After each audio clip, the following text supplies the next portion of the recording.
Just realized that's an okay angle to start with. Why not? This is the door that causes all the real issue.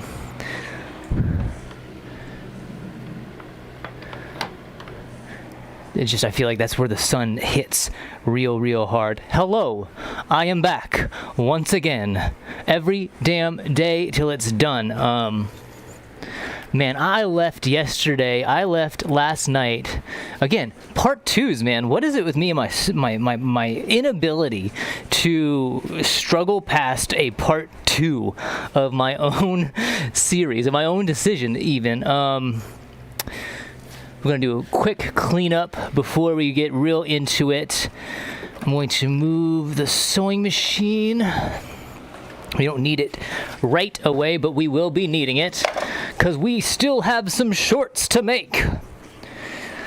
I got a new pair of pants that I believe is going to work for us. But before I Mr. Rogers my feet out of these sandals, let's change our day.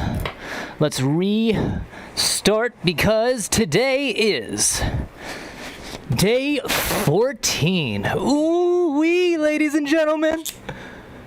We got 2 weeks under our belt. Look at that. Okay, so we aren't doing a back step today. At least I don't think we're going to, but anytime I say that, we end up doing a back step. Mad as a Hatter, but we're also doing deer shorts. Ha!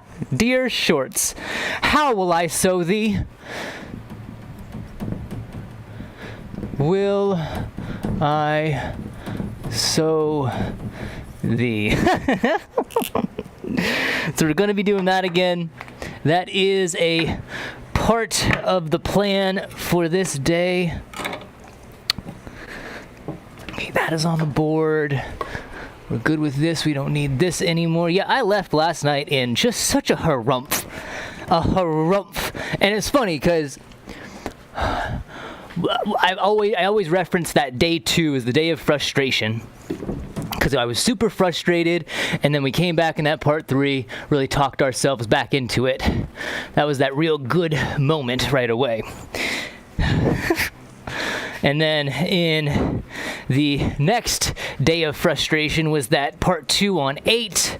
And at least in that part 2 on 8, we still had ourselves some kind of almost part 3. It was a part 2 that lent itself to the spirit of a part 3 where we came back and really got ourselves back to where we needed to be. And when I think about it, those 2 days had nothing on our day 13 part 2. Day 13 part 2 is what I believe, what I would like to call the low point of this project, because not only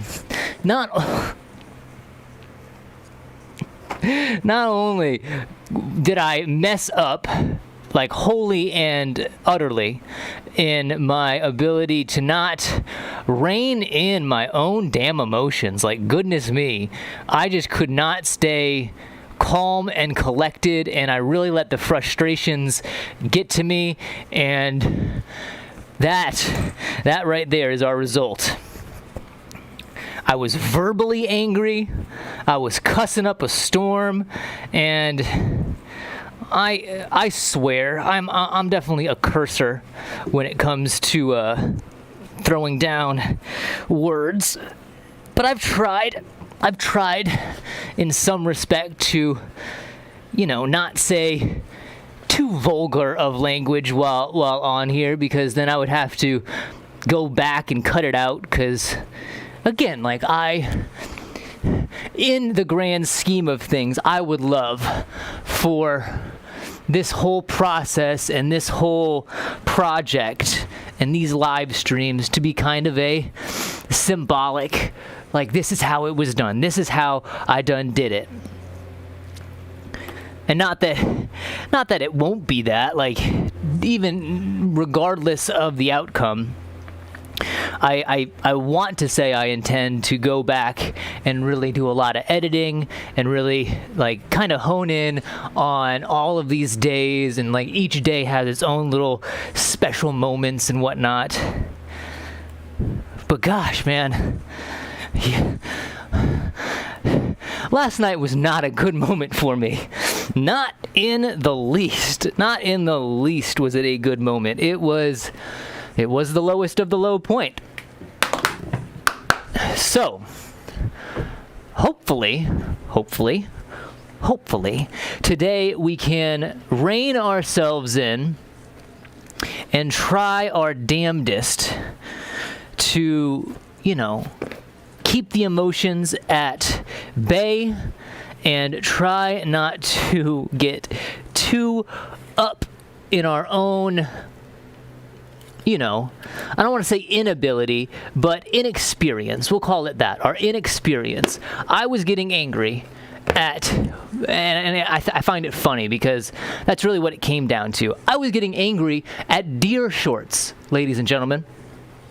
I was getting angry at the fact that I couldn't figure out, well, not that I couldn't figure out, that the shorts that had worked once, we were able to get that one really good leg, and then I just could not.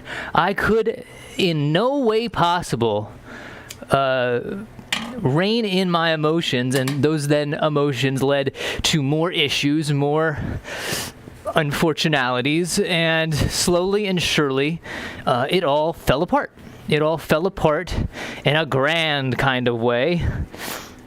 A real grand kind of way. I don't even think I can use these as a point of measurement at this point. Because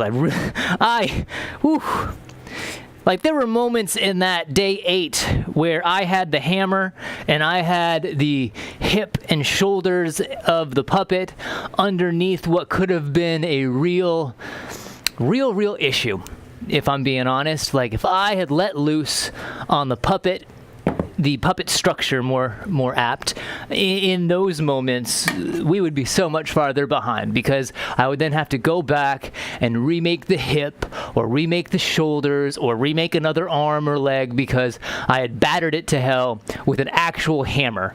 And there were moments, and there were even moments when I was tapping those nails in that I lost my cool. But never to the extent as what happened last night with the shorts, because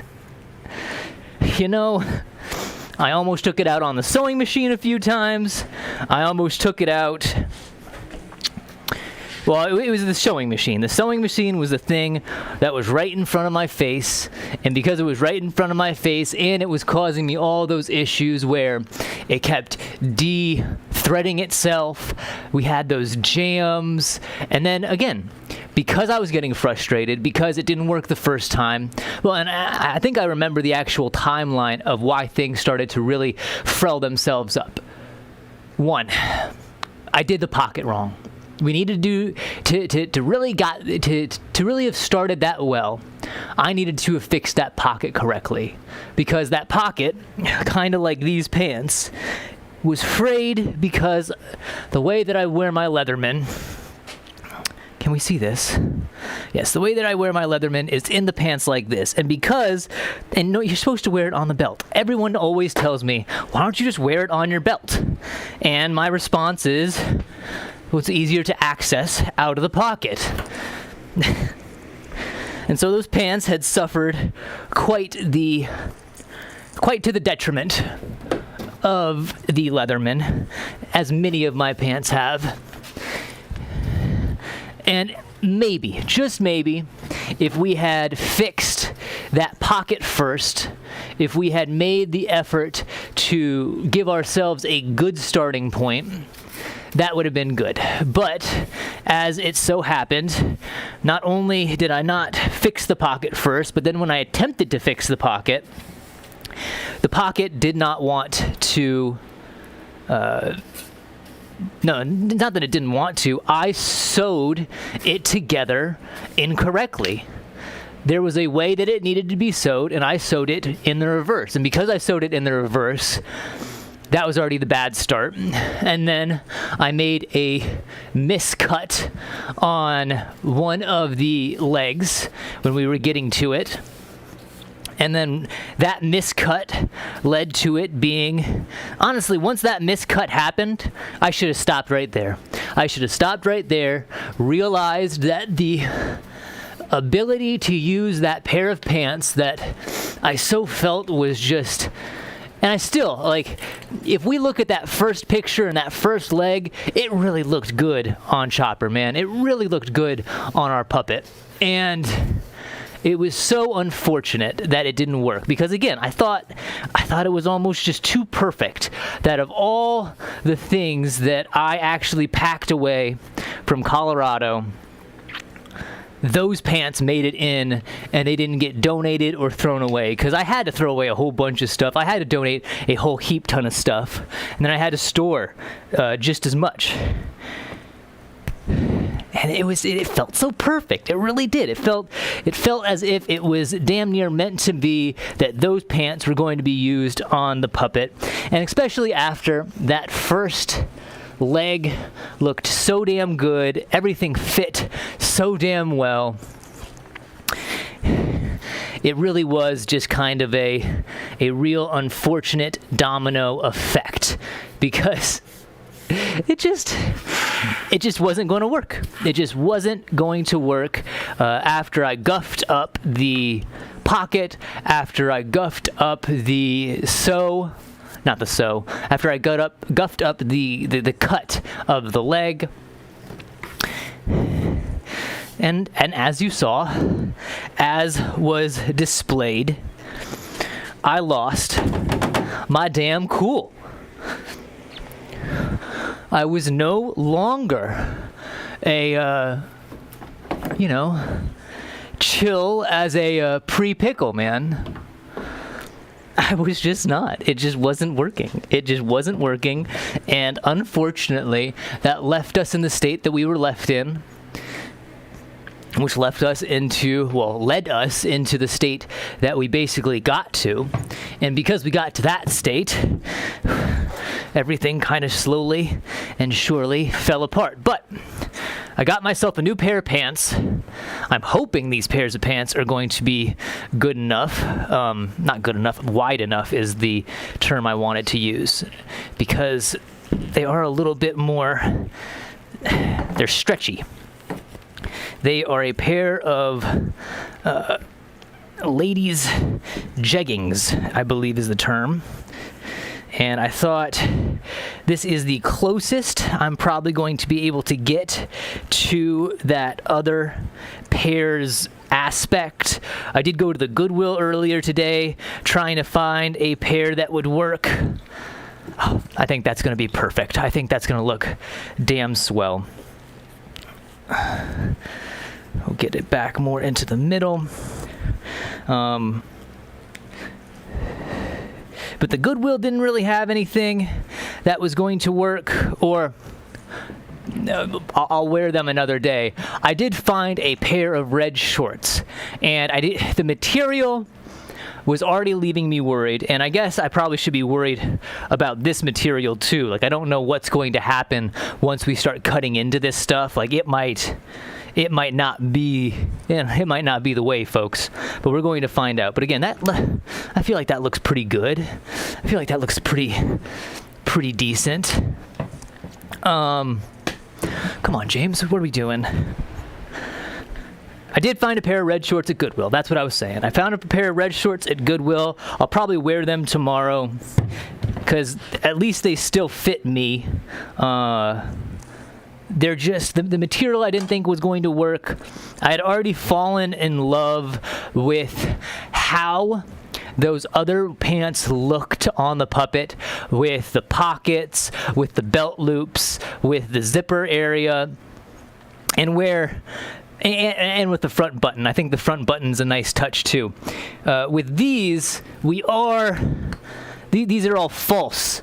These are all false aspects on these pairs of pants, which I think is kind of funny. But I think it will work. I don't see why it won't. It definitely kind of, it holds itself on the puppet a little bit better. And with those other pairs of pants, it was going to really rely on me making up a belt that would actually help hold the pants up. So with these, it's not going to be as much, so we can do more of a aesthetic belt if we need to. Aesthetic, whatever the hell the actual word is. Pardon me, it is a hot day. It is a hot day. So I got myself a new pair of shorts now because I don't think they're going to work for the puppet. Oh, in addition, I could not find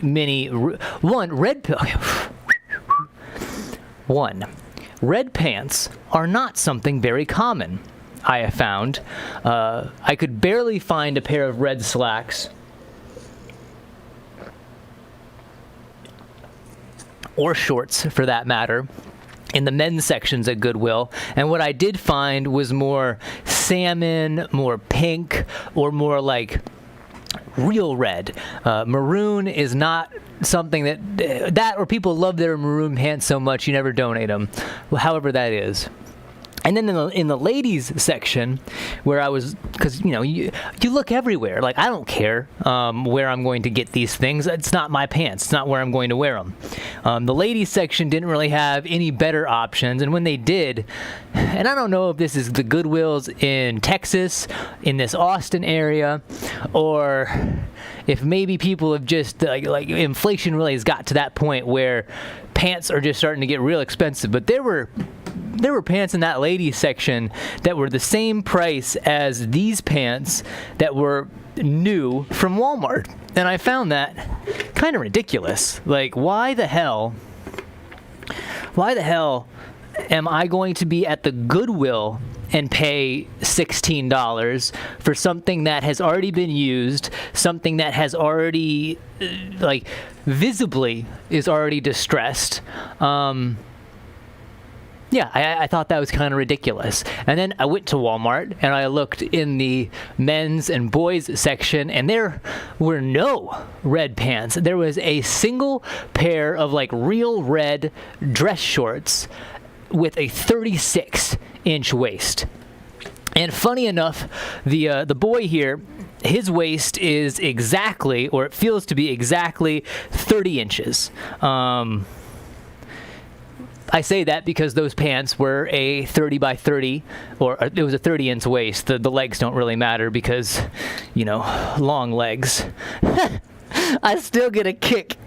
I still get a real kick out of the long-legged pant chopper right there. I really do. I'm going to try to get a picture of him real quick, too. So I couldn't find any there. I was so lucky that I did find, or at least I stopped and saw these when I was perusing the ladies section at Walmart as well. So I was pretty chuffed to actually find those two. And so we got our pants. I also got myself a ski mask. So, and I think I've kind of already explained this. The way that the head portion, I believe, is going to work, at least for the way I want it to work for the puppet. Silly. It's going to be the black face mask, or the black balaclava, and then it will be the head harness.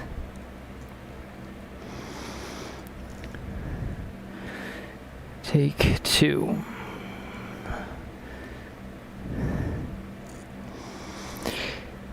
Then it will, over the harness, the head harness, which will have our QD swivel.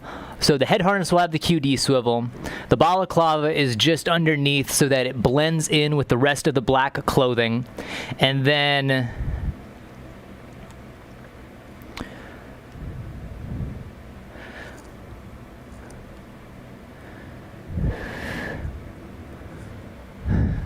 blends in with the black clothing. Harness goes on top, has our QD swivel, and then over the harness, the head harness, we're going to have the actual deer face integration. So the deer face, or like the deer like face mask, as well as the deer neck. So out of the deer neck is where we'll have a little port for our QD to go down into the puppet itself, and then we'll have the extra fabric that will lay over the top. That's the idea in the mind. And that's kind of what we're going to try to do. That's what we're going to try to do. Whether it's going to work or not, I don't know. I just don't know, man. We have to get to that point first. So I did buy a balaclava. It was the underlying pin of that whole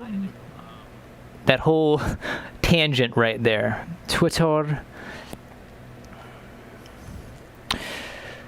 Practical approach. Practical demonstration. Practical approach to Tony Chopper. Day 14, folks. How fun is that?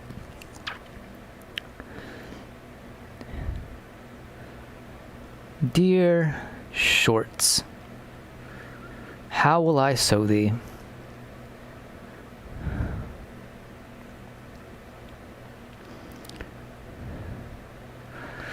Okay.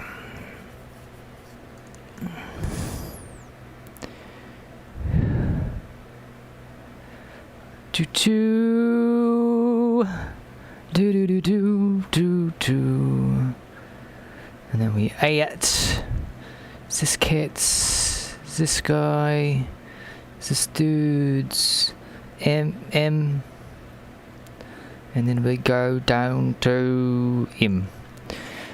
Okay, media mostly done, but again with the integration of Instagram, I feel like I now need to take pictures throughout the process and post single pictures instead of doing how I do it on Twitter and how I do it on Reddit, where I just dump everything from the day. Who would have thought that this project was going to be a lesson in how one goes about using social media? Because I sure didn't. I want to move him over to there for now, because we're going to start in the same fashion that we did yesterday, and that is going to be working on the top hat. And so I will be turning off the microphone so that I can get my respirator on and all that. Let's get some lead gloves on here. Or am I out? I'm out of lead gloves. Fantastic. Okay. We will use something else. I have all of this pant fabric that I can use.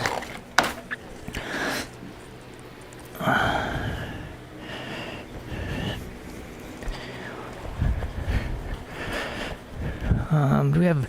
That's a good piece of fabric. That's a good piece. I don't know why I'm saying good piece. It's all just shredded pants at this point.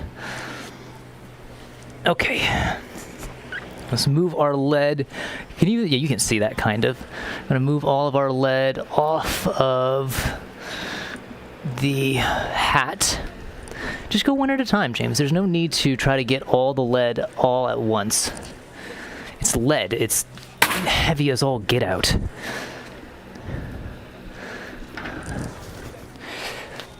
So we're gonna get all this lead off, and then we will, glasses, please. We'll get all the lead off. We will get our form unvice gripped, and then once we get it all unviced, we will then also we'll make sure that we got a good connection where we need good connections be. Stick that there because we're going to need that anyways. Oh, do I really did I touch enough of the lead? Yeah, I guess I did. 1 second.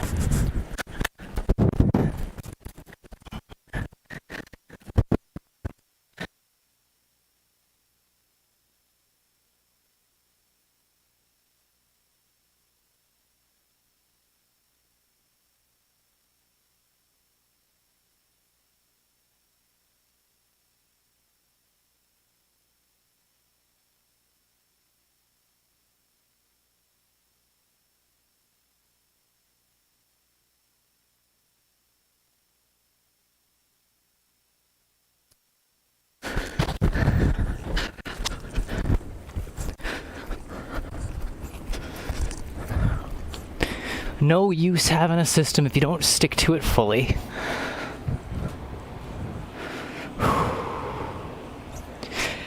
Not a single trash ball basket so far. Not a single one. Okay.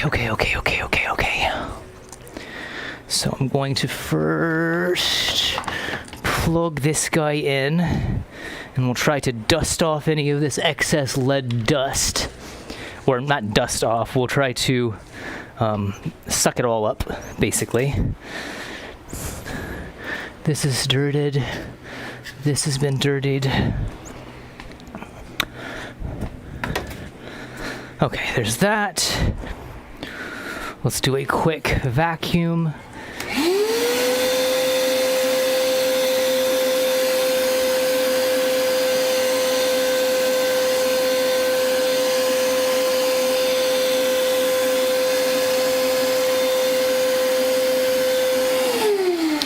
From my research of lead and the safe practices and how to use it, it is the dust and it is the vapors that really, well, also, you know, if you got pipes that are, I'm trying to remember exactly how it is, because it's not just that the pipes themselves are lead. It is the fact that there's a certain content in the water that reacts with the lead. But I don't know that, so don't take me too distinct with that. Okay. So.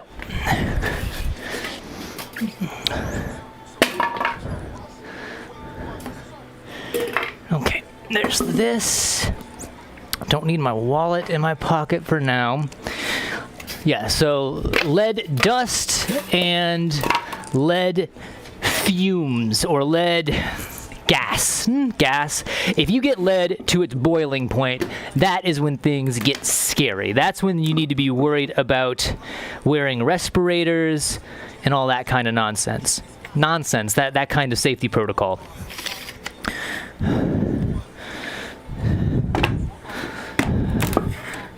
But, you know, a brief aside about lead.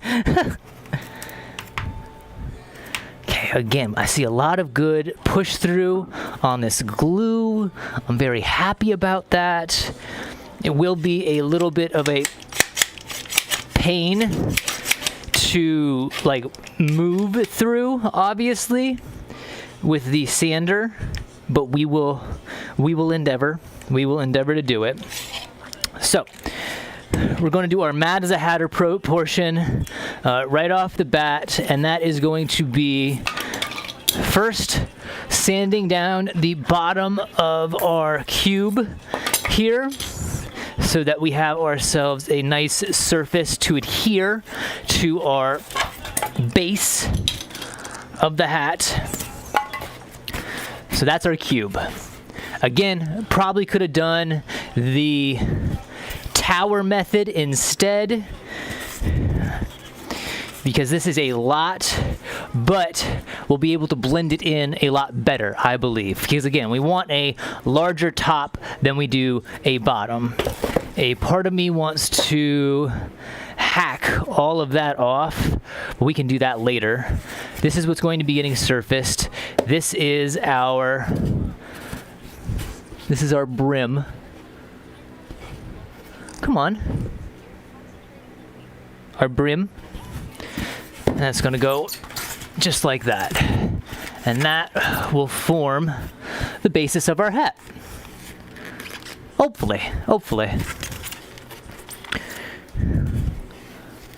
Yeah, it's going to work. It's going to really work. Or ears open, it will. And again, it's going to be covered. The idea is kind of revolving around that this is our inner form, as we have the inner form of the puppet, and then we have the skeleton of the puppet, and then we have the form that went around it. This is the form for the hat, and then we'll have the covering that will go around our hat that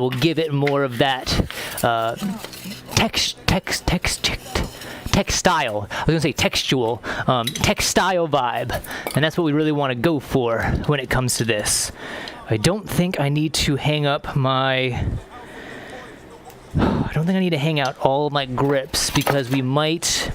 Are we going to end up using it like that? Because in some ways I would rather just stick a whole bunch of lead again right on top and let it dry like that. Yeah, I think that's how we're going to do it. So I will hang up all of my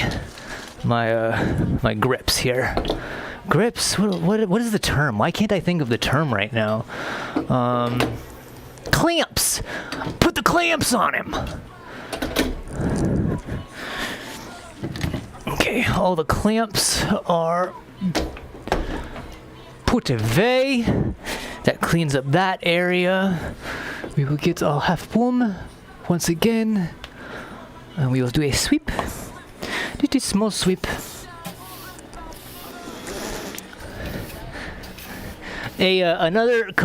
So yesterday was a lot of compounding issues that got us to the place that we were at, and that's, again, terribly unfortunate that we didn't try to mitigate some of those compounding issues when we had the chance to. And one was the way that I had set up the cube, and then once I got the lead on top of the cube, the thing was too damn heavy for me to want to then take all of the lead off and reset it, so it sat where it sat, and that's where it was going to be. And then I had to finagle myself in the way that I've sought to establish my little area here, which actually makes me go think, should I go get my pillow? I found a pillow that I brought down that I use on an older chair because the cushion on the chair has kind of lost its real rigidity, but then you put a pillow on the chair and the chair is now a good chair once more.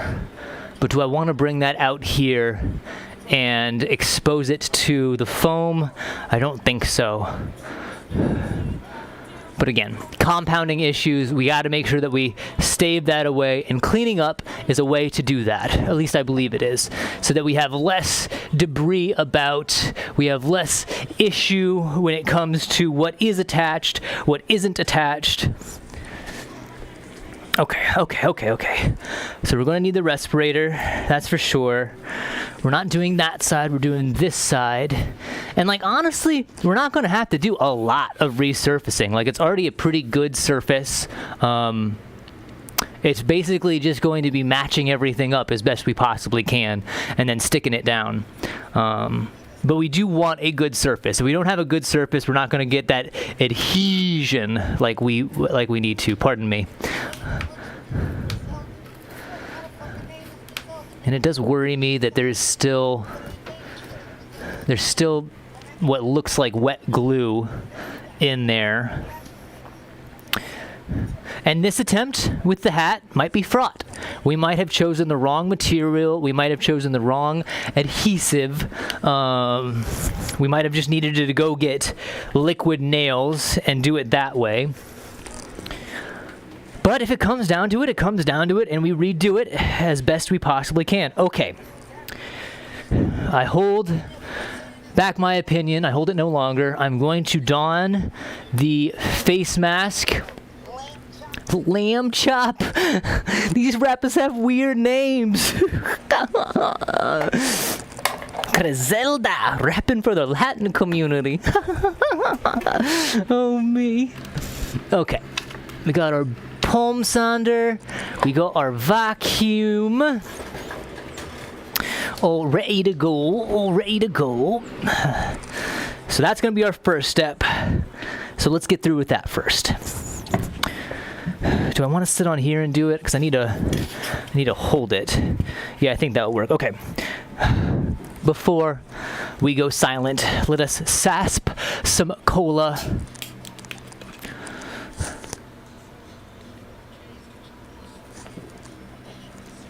Oh, that's good. Oh, that is good.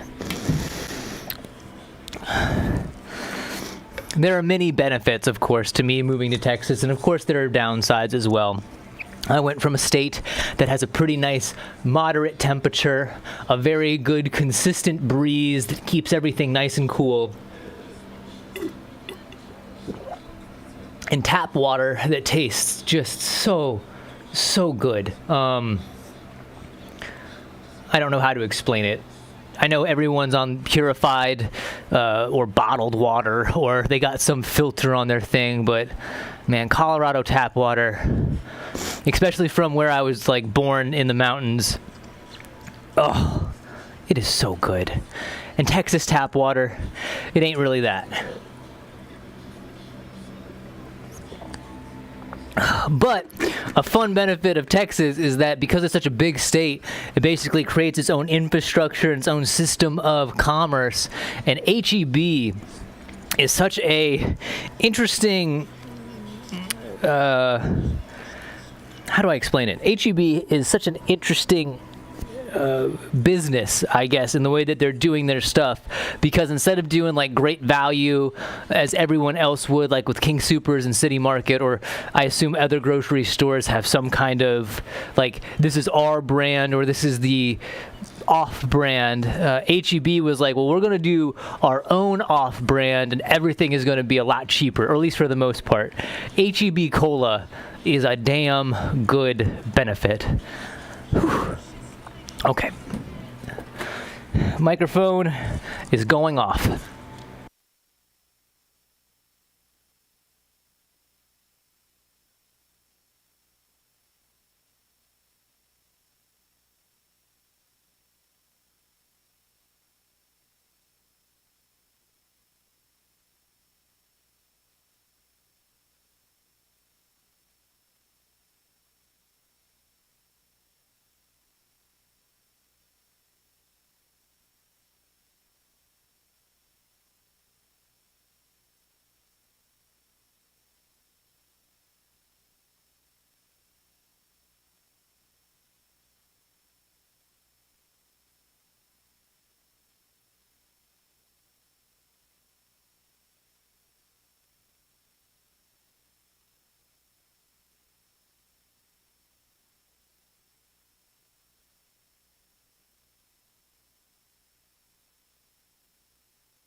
back on.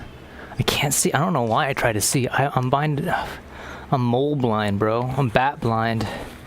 Okay, I think we are out of the mask for now. I don't think I need to do any more shaping, at least at this point, so that's a good start. And I reaffirm what I've said a few times, man. Pink foam dust and glitter are one and the same.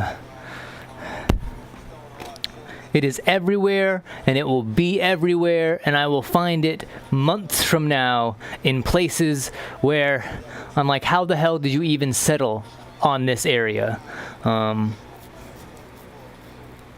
Yeah, pink foam, bro. Pink foam. It's another kind of thing, man.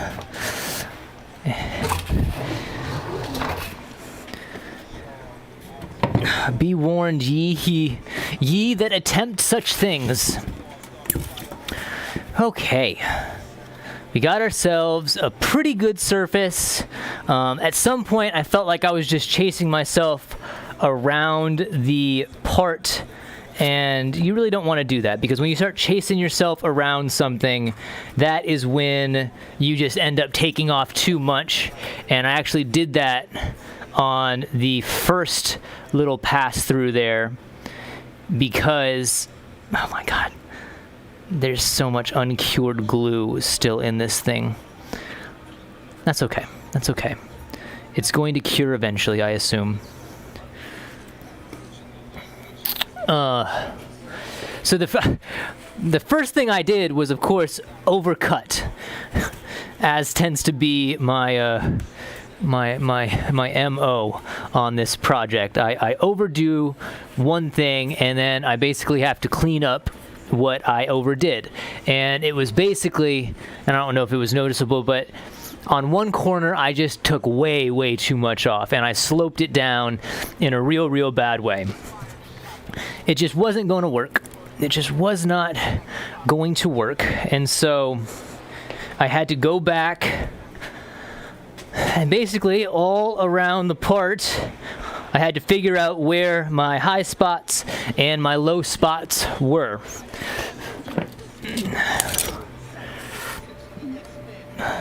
Three.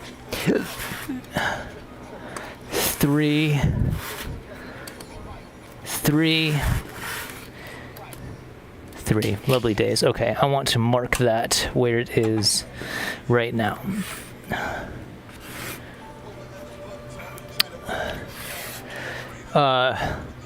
And then I basically remembered the better method of going about figuring low and high spots.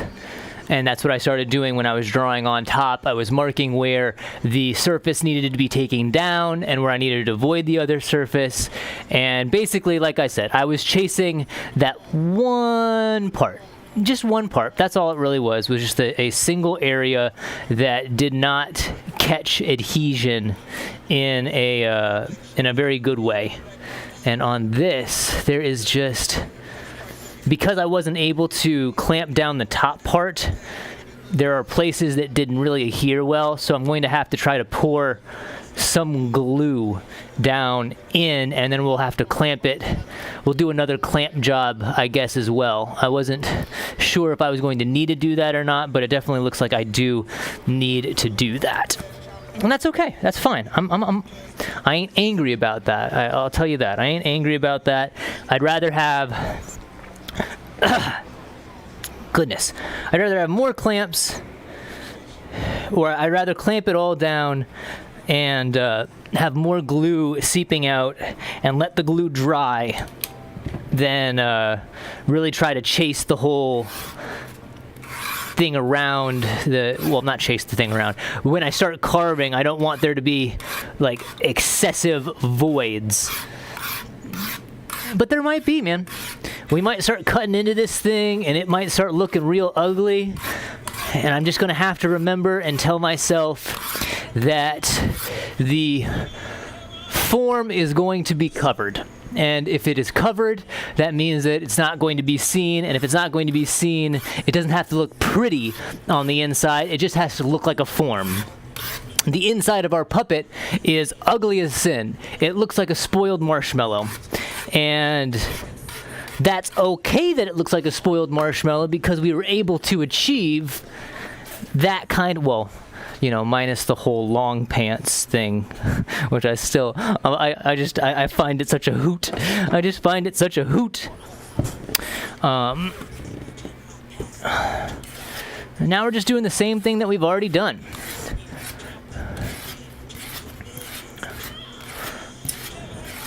We're scoring it all up so that it has a nice place for the glue to make a grand adhesion right away.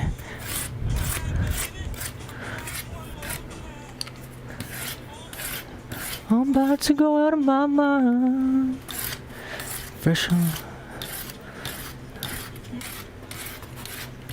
I'm vibing to music again today. Today's good.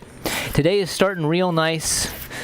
And hopefully we can continue on this pathway. We have to hope. We have to hope. All of that came from pressure. And then like a yin-yang twin. Okay. I think that's going to be enough there. I'm hoping that's going to be enough there. Interstate traffic is alive. Push. Up in a world, man. Oh, goodness me. Come back, baby. All one more time. I'm about to go out of my mind. Let me super soak. Oh, the good die young, all dogs go to heaven. On the reverend. Chairs with these squares. Boy, it was Ric Flair. Of the year. Time like Dapper Dan. Said it ran, so still in the caravan. Ooh. Oh. Oh. Oh. Never have I been locked up in the world of man. I need you, darling, to set me free. My baby, holler one more time. Ooh, baby, I'm about to go out of my mind. My baby, holler one more time. I'm about to go out of my mind. Okay. We slapped it on this one, man. We slapped it. Because this is a very important adhesion point. So I wanted to slop it on just in case. Just in case. Again, I'd much rather have glue push out every damn crevice and form a good solid bond, a false bond, whatever it needs to do, than randomly popping off.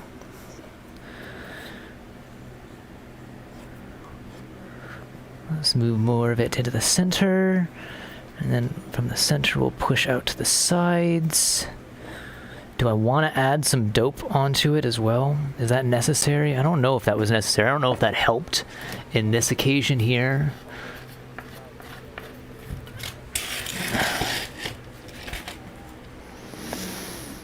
You know what? Why not? Let's do a surface on this one too. Probably don't need as much, but we're probably going to end up putting more. Oh God, what is that? I don't want that. Come on, slop off. Gross. Gross. A little dried chunk of glue that's just been sitting in the top there.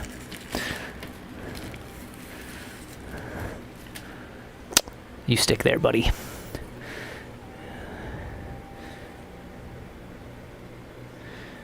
Let's get it all. I'm trying to just persuade it into these voided areas here. It's probably going to do the same thing on the bottom, but peace of mind, man. Peace of mind is what I'm going for here.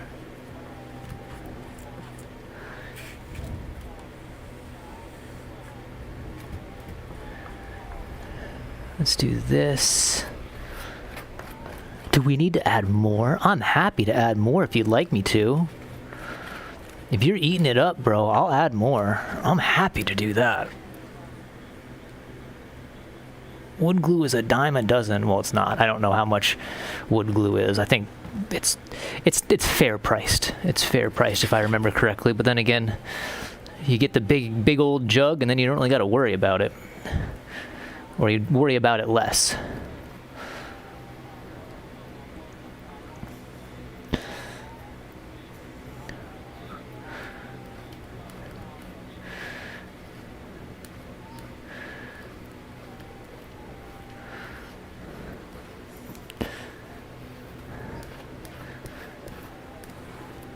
And this could be the wrong way to do it, man. Maybe slopping it on isn't the Maybe I'm putting myself at risk doing it this way, but part of me feels, again, the more glue that's on here, the better chance of a proper adhesion I should have.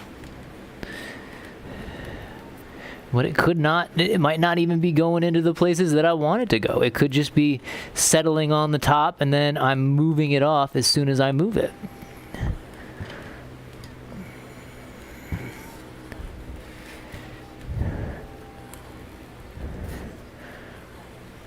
I'm trying to squitch it down, man. I'm really trying to squitch it down into all of those grooves and cuts. In hopes. And again, it will push itself out. That's what we want to see. We want to see the glue then pushing itself out, because that means that it has made a grand old adhesion. Actually, I think it was this way. Yeah. We do that. We like that. That to there. That to there. That to there. Okay, let's see if we can't get our it was 3 inches is what we're looking for. 3 inches there. 3 inches there.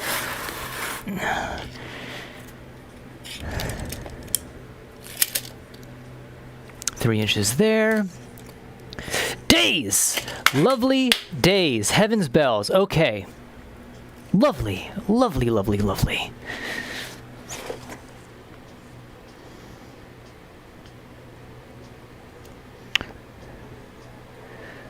Do that one. And then we're going to do right into the... Ooh, that's too much. That's way too much.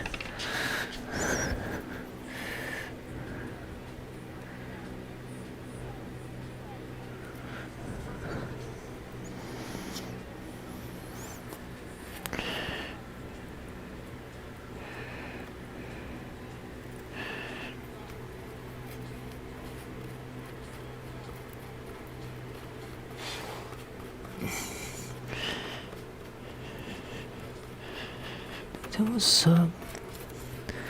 I never wonder why.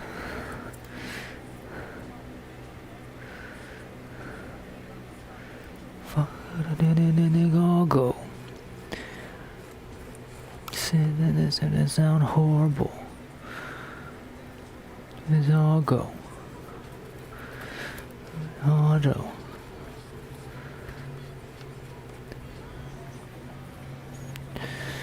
France.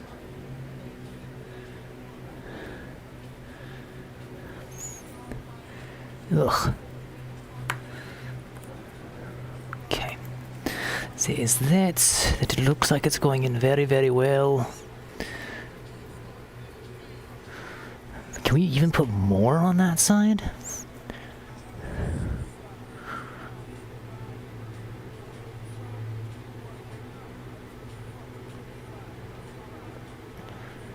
Oh, lovely days. Come on. Okay. Whew-wee.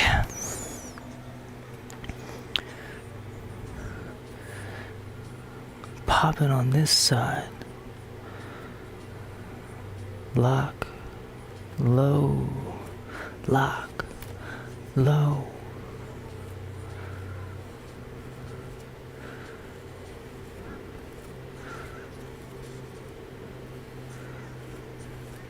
Because in some ways this top area is more important, well, not more important, all the parts are pretty important right now. But what I was meaning to say is that because I wanted that, like the whole reason that we added more material on yesterday is so that we could have a larger top for our crown piece.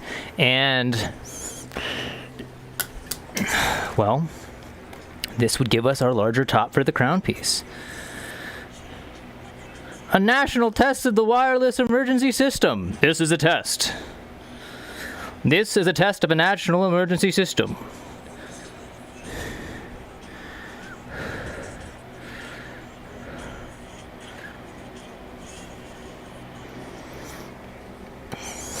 The phone was trying to read the side of the foam board. It was like, I see letters. I see letters. Do you want me to, do you want me to do this? Do you want me to see this? That's so funny.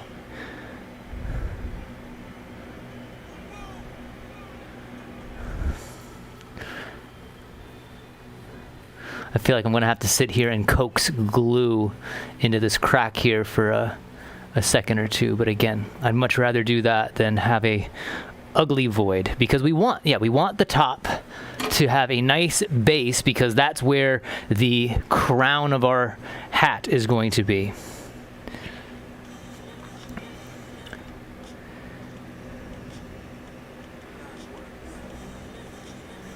Dude, I don't like how Instagram like automatically busts things down to a much smaller proportion than I'd like it to be. It feels weird. It just feels very, very weird.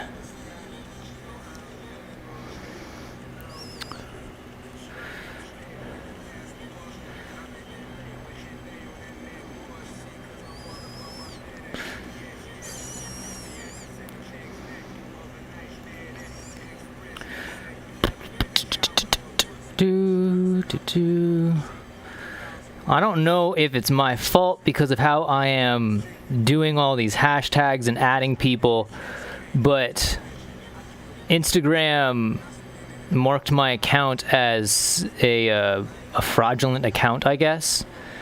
And I just thought that was really, really funny, because like, really, man? Fraudulent?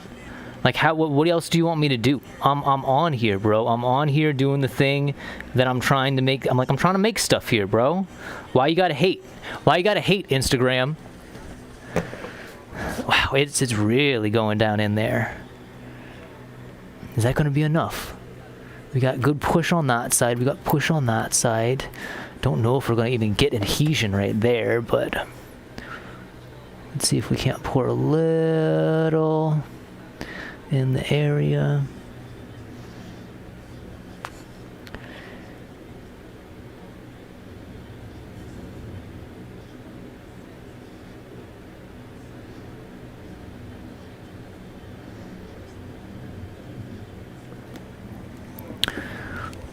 Okay.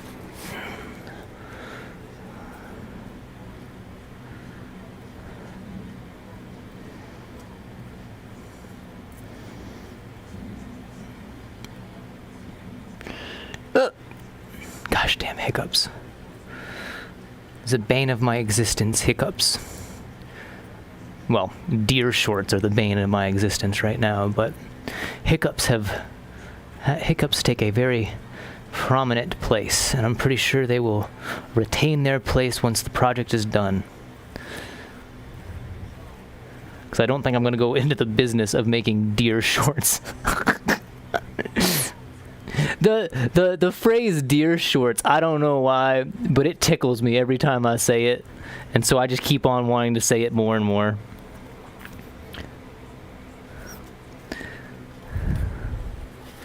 There's that side's looking good. I think that side's looking good.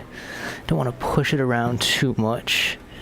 Okay, I'm starting to see the glue push out the top on that side now. That's good to see. Okay, let's make sure that we are where we want to be on the... Just want to do a, what's it called? A distance check once again. Just make sure that we got our 3 inches on each side. 3, 3, 3. 3 days. Lovely days. Okay, there's that. Where do I want to put this so that it is out of the way? Because it needs to be out of the way, and that was the issue yesterday. This just was not out of the way, and so it caused a real traffic jam for a minute there. All of these are good pieces of foam if we need them. My failure at drawing circles again. Okay, let's do a quick dust up once again. Once again, I am reaching for the little broom.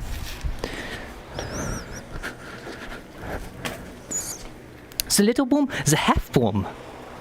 The half broom. Okay, we go this way.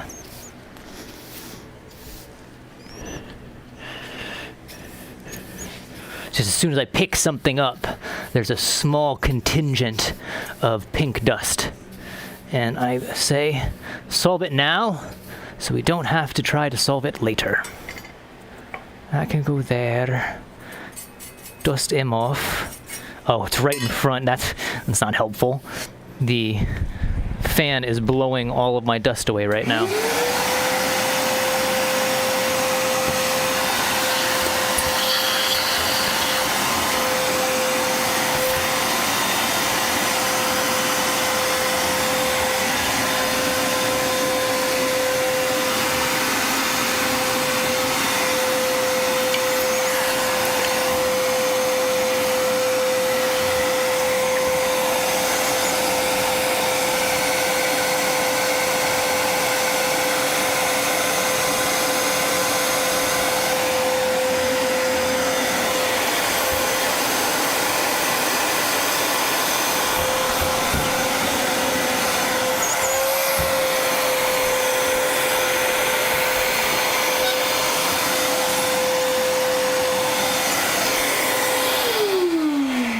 Lovely, lovely, lovely, lovely, lovely.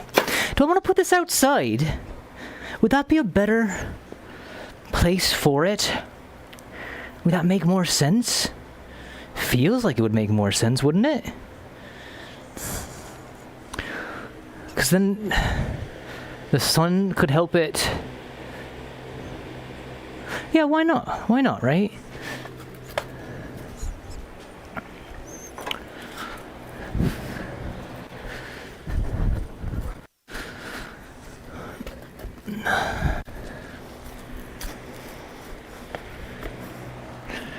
So I'm going to need, I think these clamps will probably be the ones that will be best used, but we'll bring our other ones out as well.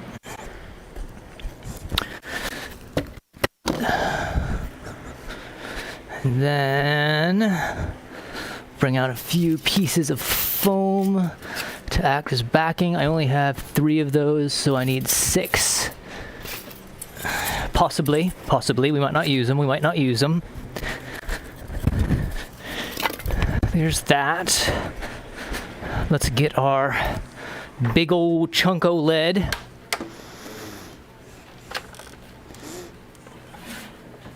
Oh, God, okay. You know, and I keep saying that, you know, lead. But this one piece right here, this is my heaviest current piece of lead that I brought with.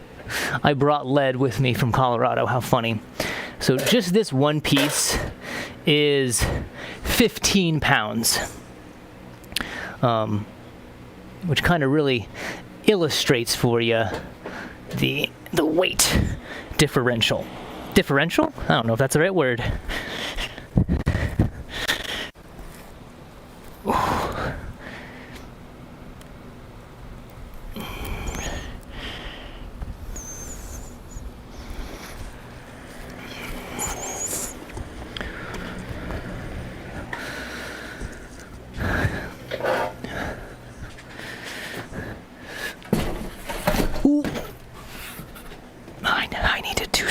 real organizing here because this is getting silly.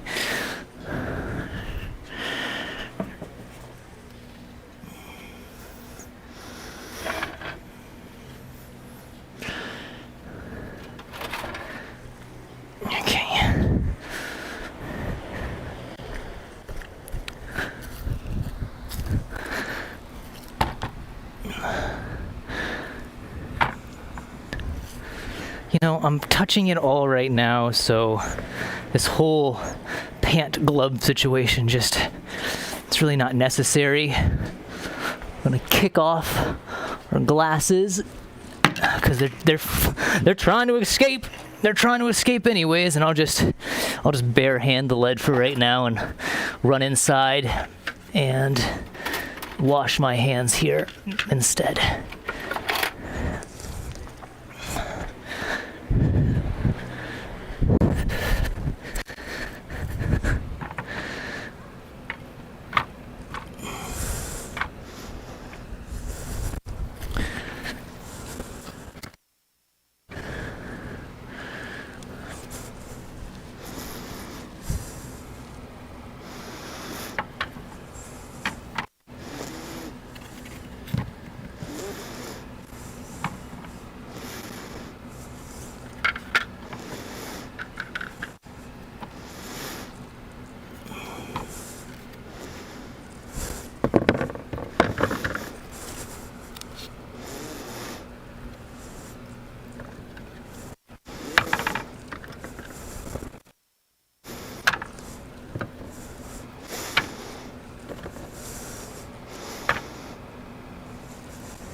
Where is my paper towel?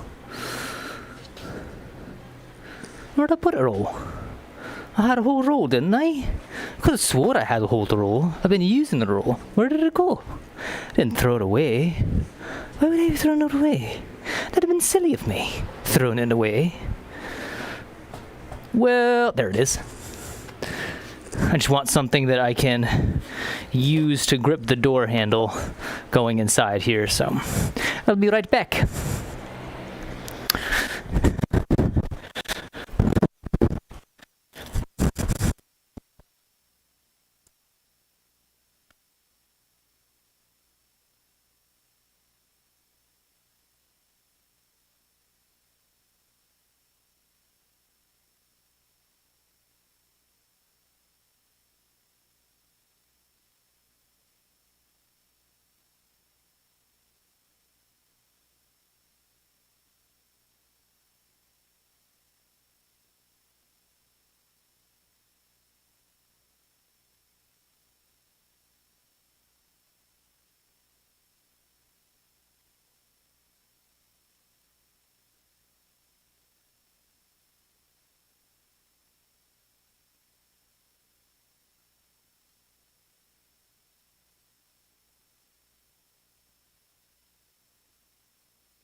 Okay, all de-leaded.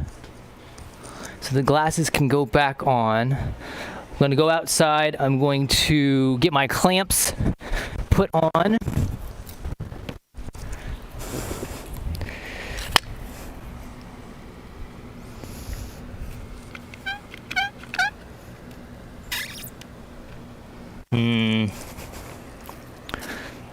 We'll work on this side, perhaps.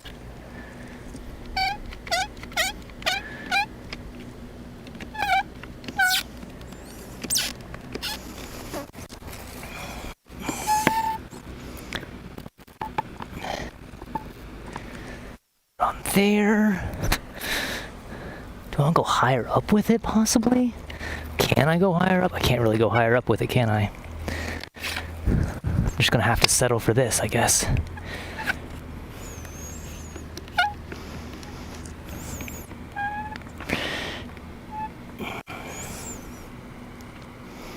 Yeah, I really can't get that other side like I really wanted to. I really wanted to squish down there. But it's a start. It's a start. We don't need these ones then, because I can't get them. I don't think I can I? Well, maybe. Maybe. Ow. God, these are hot.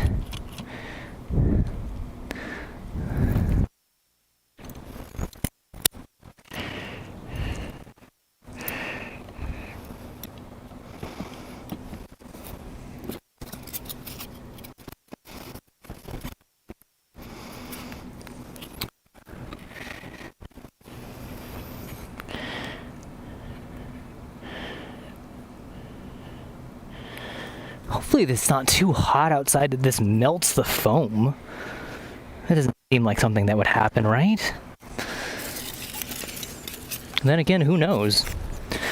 Who knows? Okay. We are back in. We are here again. Oh my gosh, these got so hot so quickly. Oh, now I'm really worried that leaving that foam outside is going to melt it.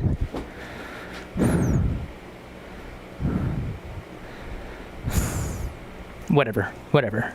Don't get worried. Fear is the mind killer. Okay. Woo! Let's settle ourselves down here with a quick SASP.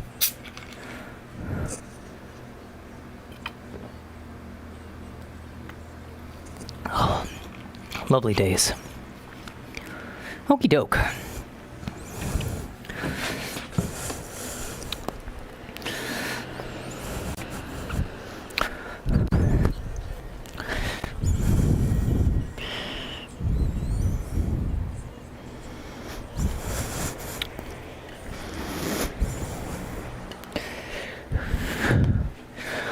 Okay.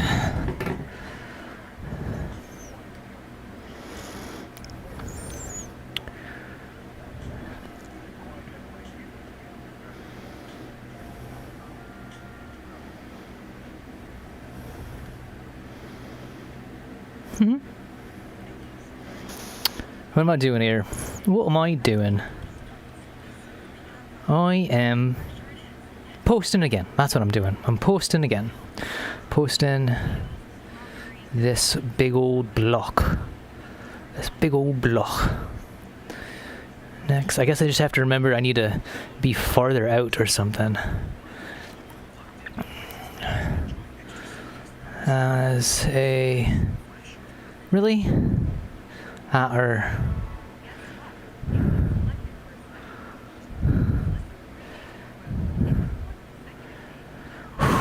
Man, it is warm today, folks. It is warm today. I already did Tony Chopper.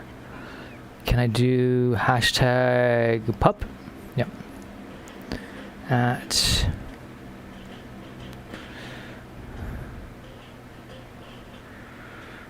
I don't know if this works, man. I assume the fact that I @ people in the way that I do is the reason that the account got flagged. Because maybe you're not supposed to do that. I don't know. I don't know.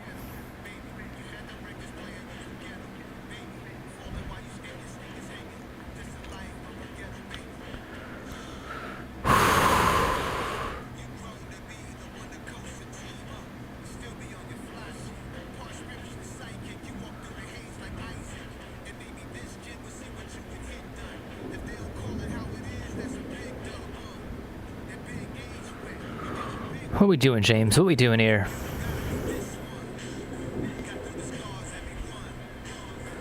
Stop scrolling. We don't need to be on here scrolling shit. It doesn't make sense.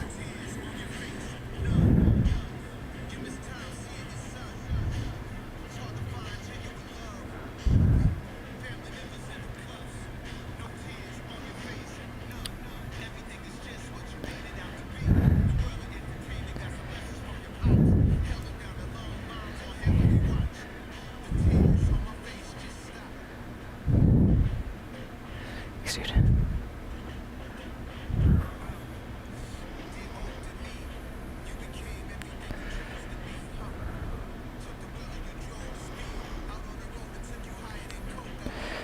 Very boop boop.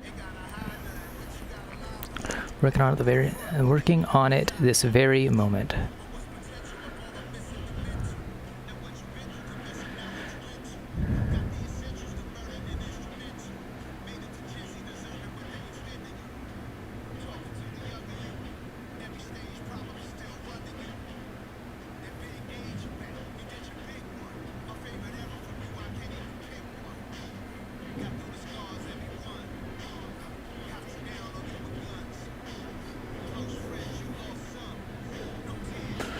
Okay, get off social media. We don't need to be doing this. There's no need to continue. Well, I'm starting to have a little bit of fun. I'm starting to have a little bit of fun with it. Ain't gonna lie.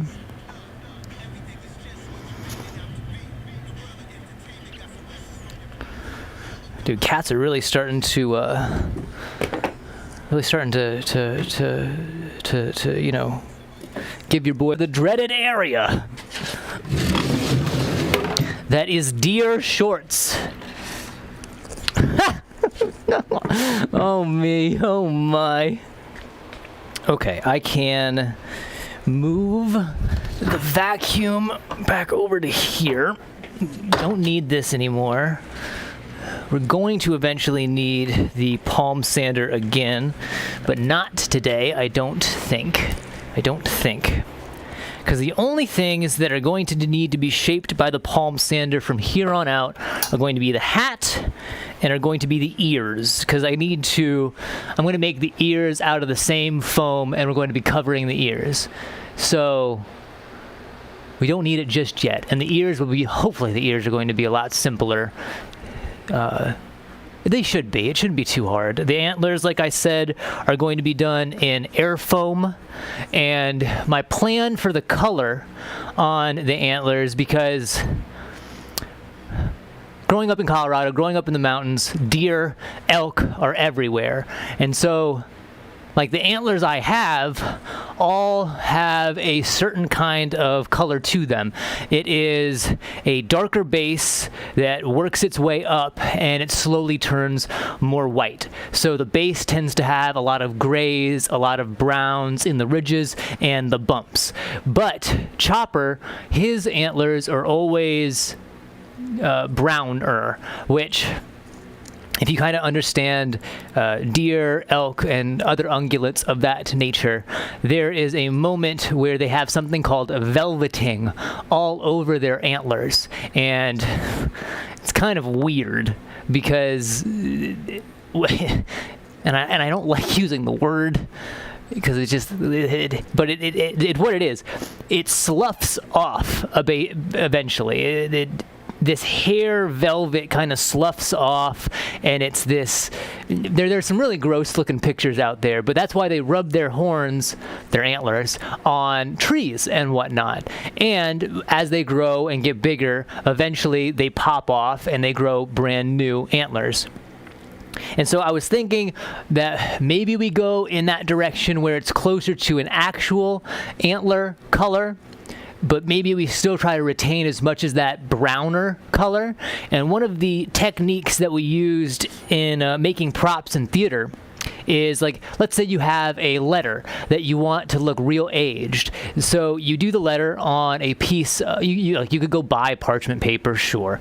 But if you have just office paper, you write yourself up a letter, you crinkle the hell out of it until it gets nice and it looks like it's been moved around, or it looks like it's not just regular pressed paper. But then you soak it in tea, basically. And what the tea does, and it's usually like an English dark brown tea, the tea then stains the paper. And so what I'm hoping, and I've never done it to air dry foam, but air foam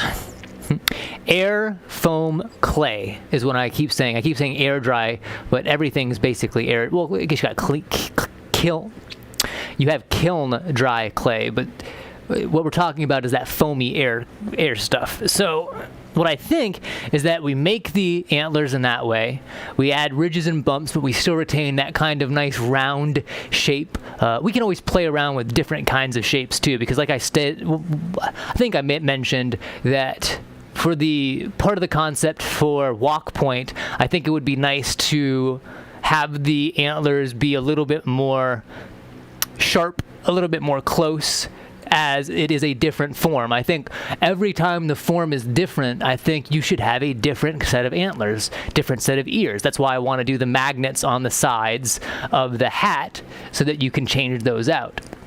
But for our brain point chopper, I hope that we do it that way. We get our air foam clay, and once we have it all molded around, we just do a nice brushing of tea, and maybe that will retain both the whiteness and the kind of color that I want to see on it, but also still have that resemblance to Chopper's antlers, so it doesn't look so out of. A brief aside. Okay.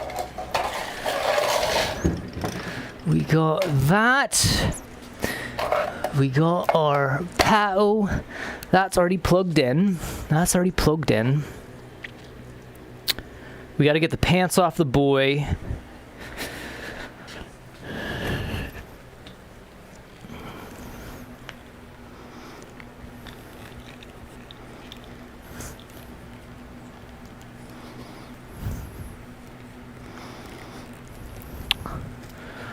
I don't know why we're getting such a weird pucker right there that I did not really notice before. Interesting. It's like there's some hollowness right there. We could always add more foam to the form as well. So there's no reason we can't do that.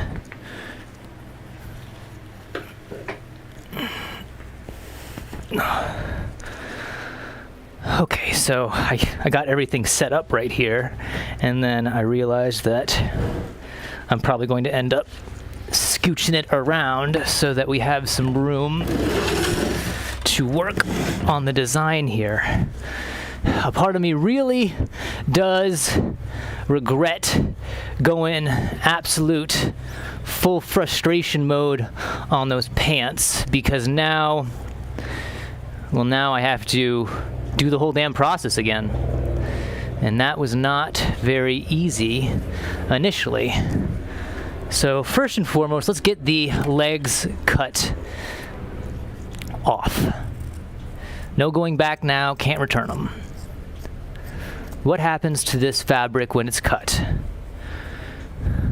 Good. I was really worried that as soon as you cut it, it was just going to just spring back onto itself. And the fact that it doesn't do that is a good start. A good start. Good start, to say the least.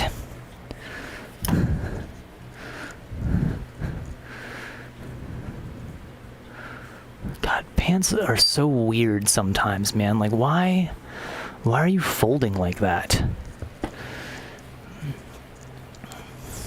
Why are you folding like that? Whatever. We're just cutting the legs off right now. There's no need to worry.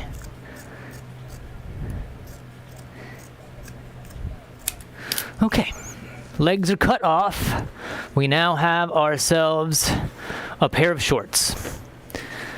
And now we're going to try to do that same thing that we did yesterday, where we lay the lad right on top. Here, I'm going to take his hands off for now, just so they're not clicking and clacking against everything. It's so weird. The gloss kind of added a strange tackiness to it. Okay, so there's our waistline. These are where our legs are. And the way that we kind of did it is that we're going off our pocket being where we kind of want to bring it together. We want to bring it into the seam that is already on the pants. That is the concept. And so we're going to go from where the top of the pocket, and then we're going to drop it down just ever so. Draw our first line there. Where's our leg bend? Our leg bend is right there, and so I'm going to go a little bit underneath the leg bend. We're going to do the same thing on this side, give ourselves a little bit of room, and we're going to bring it in and across to that seam. Going to make sure that our seam is on the right side over here, because for some reason it doesn't want to fold in the same way as the other side does. So I need to manually readjust over there like that.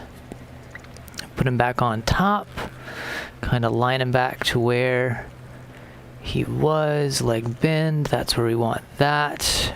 Honestly, we could go even lower, I think, on there.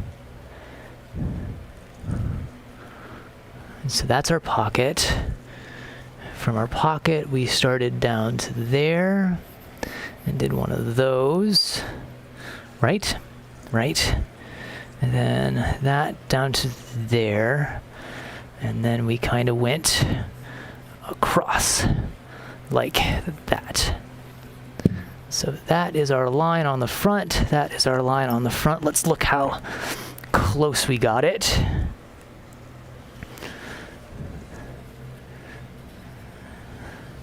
I really wish the seams here would line up in the way that I want them to, because it's not giving me the same look as I was hoping for.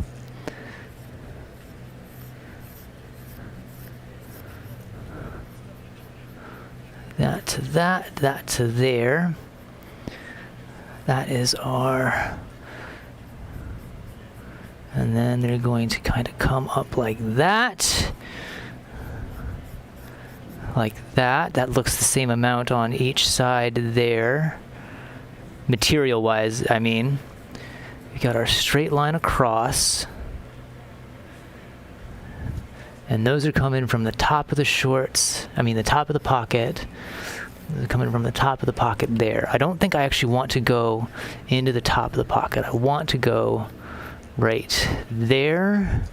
And I want to go, we want to drop it lower, right to there.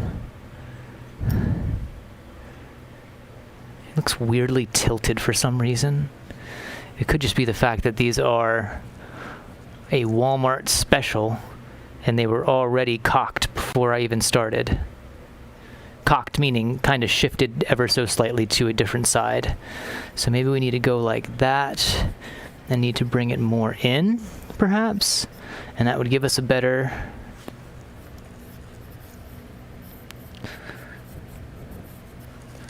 I think I like that better. I think I like that better. Okay, let's flip them around.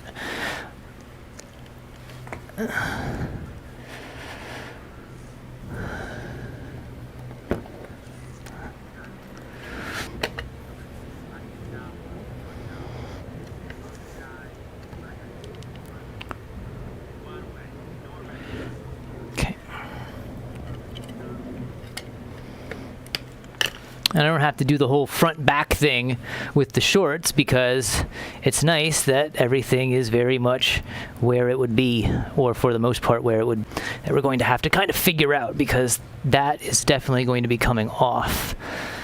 And so I can kind of see where my area was right here, where I wanted to bring everything together. So I'm going to take it down the pants like I already did. This is where we want the pant to kind of go, and then fold that side over. And then I think we get our leg on that side. Our leg bend is right there, so we go across like that. Flip the little puckered material over. See, there's so much extra material that is on this side. It's okay. It should work. Said that yesterday too, and look where it left us, but it's okay. I'm gonna come down, we're gonna do that to there, like that. Then we're gonna come back here. Where is our point of intersection? Right there. So just wanna make sure. Right? Yes, right there to there. We should have a... Damn, there's so much. Yeah, these pants are just not even now that I'm looking at them. How stupid. Like, on the pockets, you can tell that there's material on one side more so than the other. God, Walmart... Every time I try to give you another chance, man, I'm always just disappointed in the long run. I'm wondering, like, why? Why is this something that is allowed to occur in our nation? Like, why can you sell just not good stuff?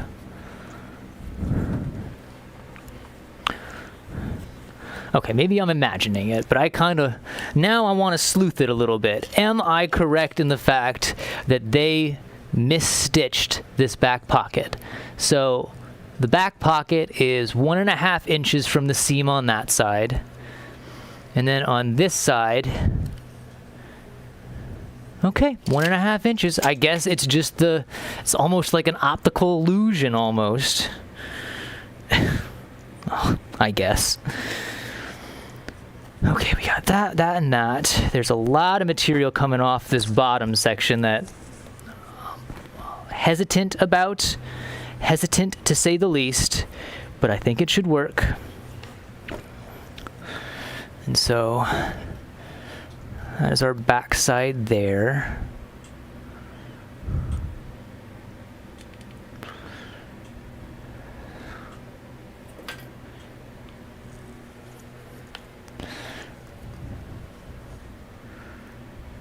Like that.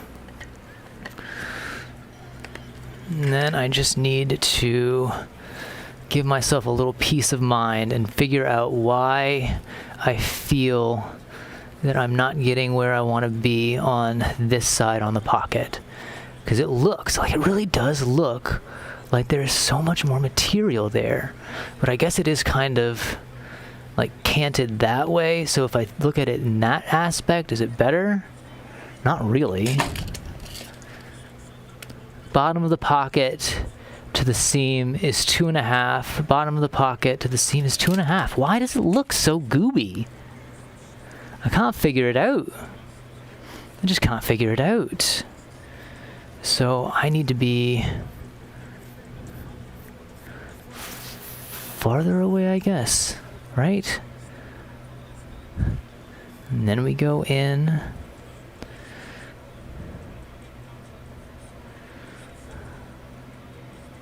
And so now our line from bottom, not bottom of pocket, but bottom from, so we have 1 inch there, 1.5 there, 1.5 there. Perfect. Okay. That side's good there. That side's good there. We don't have issues with inside pockets because with clothes made for the women's section at Walmart, there are only false pockets in the front. Because that was something that someone decided one day, and they're like, yeah, they'll just suffer. They'll just suffer without having pockets. How about it? God, when someone first tried to when I was explained that by an individual, she made it sound so nonchalant. She made it sound as if, yeah, it makes sense. Like, I don't need to put anything inside my pockets. To what I responded with, what are you talking about? The whole point of pockets is that us as humans have things. We have things, but we only have two hands. And unless it can be attached to our body, unless it is something that we can drape or hang across ourselves, wear upon ourselves, we need things to put our things into. I'm still aghast. It's one of those things that I didn't even think of when I first got the pants, and then when I brought them in and started looking at them, first thing I was like, oh my God, because the mind, of course, went to the last night and me kind of sewing into the pocket material, and then that causing an issue and having to remedy that by cutting out all of the pocket material. And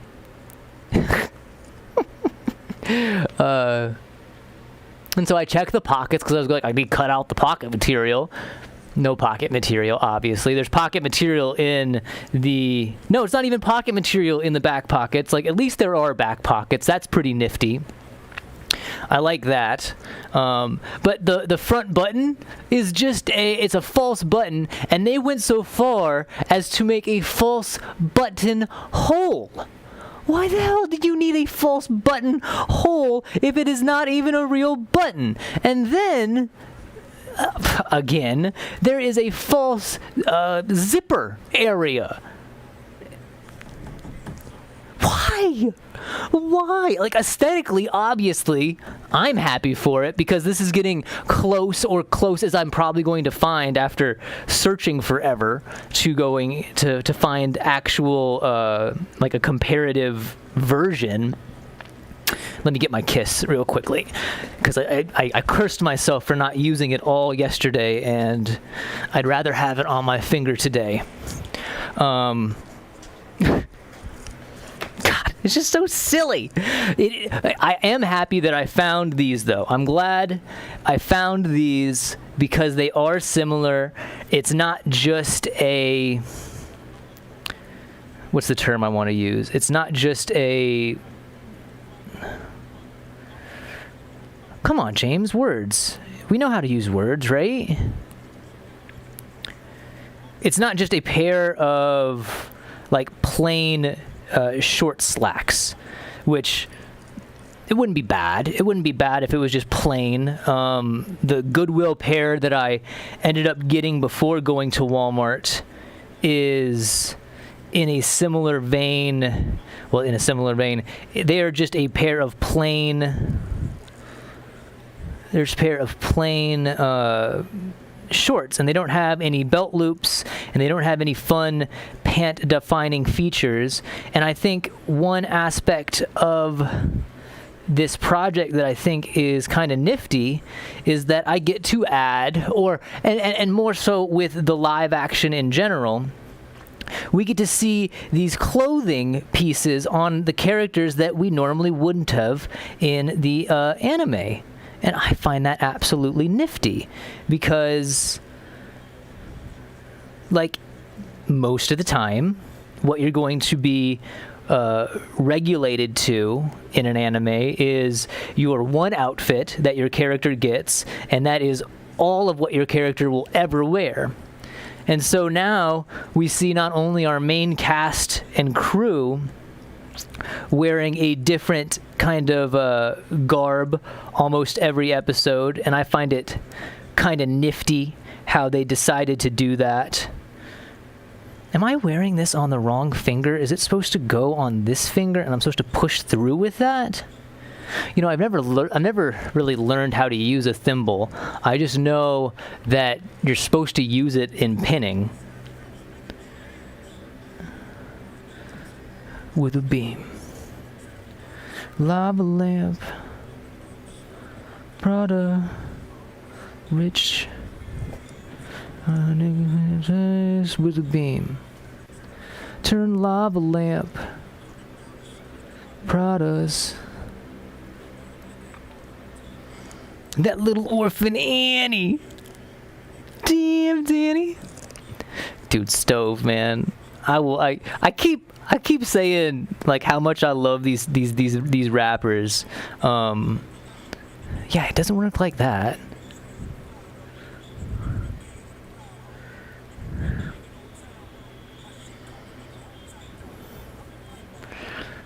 God, dude, it's just some of these songs that they put out, man. They're just such a damn vibe, bro. Just such a damned vibe.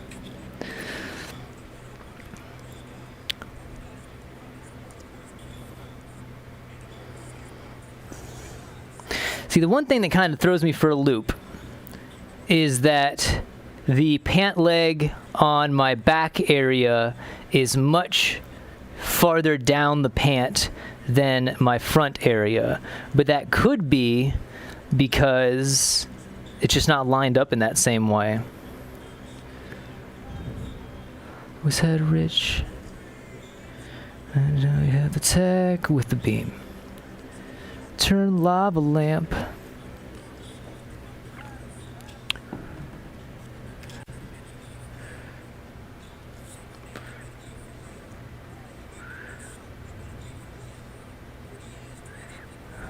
Do that one.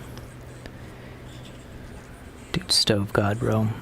Fire. Just flame.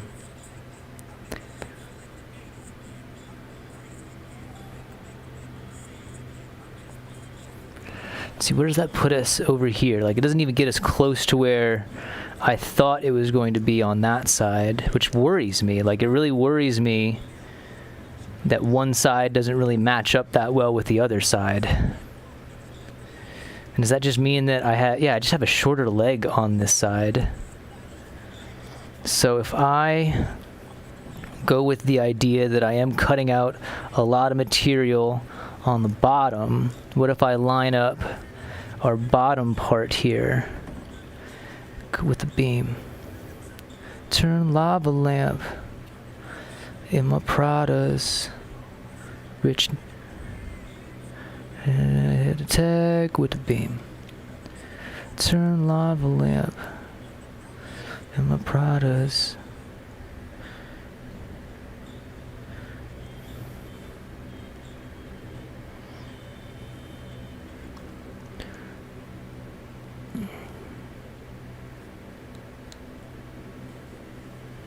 That kind of worked. Definitely at least puts it seemingly closer to where it was. At least it locks in where I have that middle part coming together, so that's a good start. So if we're going off of that, then our front part here, where does that end up? It's up in the same place. Lovely days. Okay.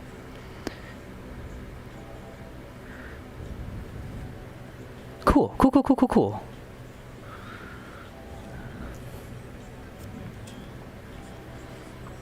Define a body.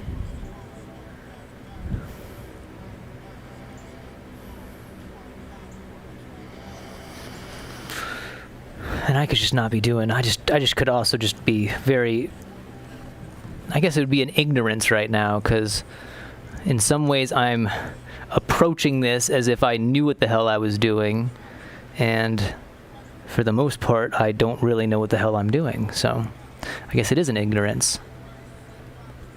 So that goes in there, which means, yeah, that's just not the same area.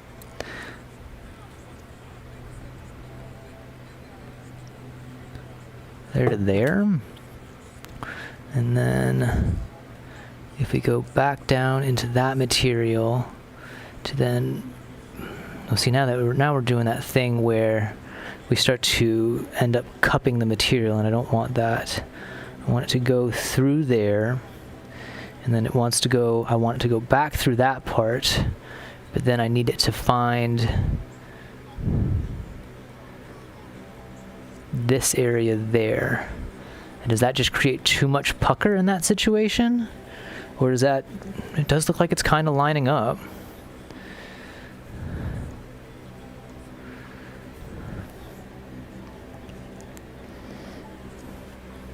But then again, yeah, we're so far off of that other line.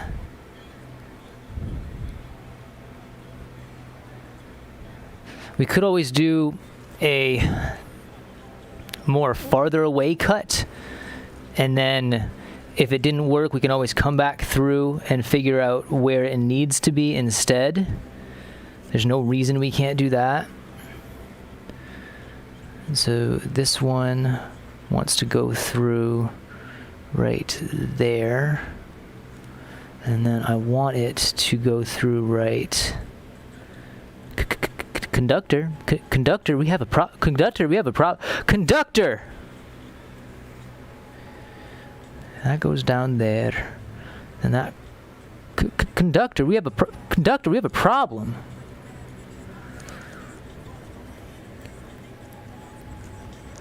To that, to that, to that, to that, to that, to that.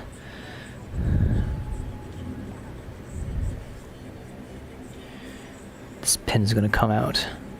So let's just pull it out.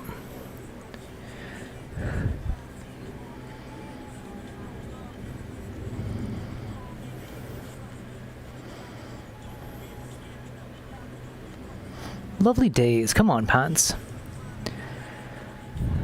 So that's where I want that to go through there. And I want it to come back through like that. And then we're going to throw one more pin on this side just to placate my mind here. So that's going to go through down there. And then that's going to go up through like that. Okay, let's see what happens.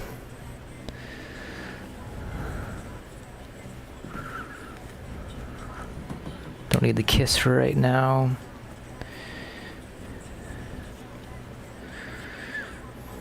There's that.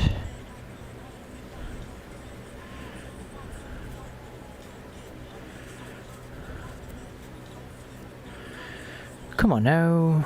There's that. So that's where those line up. And I can see my seam. That's a good start, because the seam is where we're going to join it into, or at least that's the hope. What is that piece right there?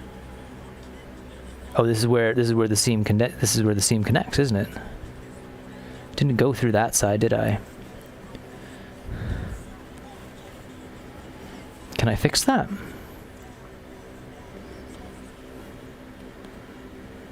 So, if I want the seam, that's our seam. I want our first off point of the seam to be there, go through there, come back through there, go through like that. That should be where our seam starts and where we basically marry it up with the manufacturer seam. Conductor, we have a problem. He has one version of that intro bit so the one that just played for God, what song was that? What song by Conductor? Conductor's the beat maker, the producer. That was Chrome Magnum by Rome Streets. So for that one, it's more of this, like the conductor guy, like the cat that's shouting for the conductor, sounds like he's just like a real heavy smoker in that one, which I think was really funny. Because there's one that's like more conductor, conductor, we have a problem. And then there's that one which is conductor, conductor. I love this stuff, man. I really love this new era of hip hop after, I guess, like post SoundCloud is I guess the best way to say it. And normally I would say no hating on SoundCloud rappers. I'm not one to try to diminish another's art, but I did not find many SoundCloud or like mumble rappers that I really ended up vibing with. And you know what? It might just be my ear. I just never kind of caught on to it. The closest thing I ever got to real SoundCloud rappers was listening to some YoungBoy, and like that stuff was just fire, because like it got you all unneededly pumped and wanting to go fight for no reason other than it just got you really, really, really pumped up. Oh.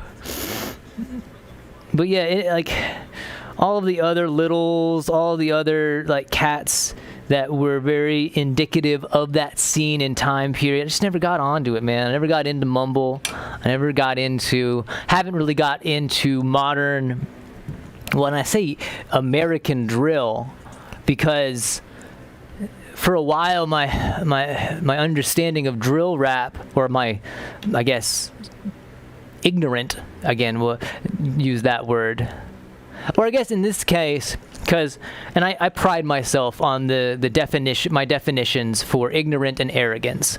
So ignorance is not knowing the full scope of something, but speaking on it as if you do. And arrogance is knowing the scope of something and speaking on it as if you don't. And I really like that definition. I coined that one day when we were having a debate in the car going up to Grand Junction's monument with one of my friends, and to this day it's really stuck with me because I really think it's a good way to differentiate those two. And so this could be in some ways an ignorance of drill rap, but in the way I used to talk about it, it was an arrogance in drill rap, because I always used to say American drill rap was because of UK drill rap. But one day at the liquor store, when we were getting everything coordinated out to be sent with the drivers, me and my coworker got into kind of like we were always talking about rap. We really got into like kind of divulging each other's taste in rap and like how we had gotten to where we had gotten to. And I said that same statement of arrogance, assuming that America stole or began producing more drill-esque rap because of the success of UK drill rappers. When it turns out that drill rap was an American phenomenon that went across the pond that then is now coming back to America. I just find that a fun little aside.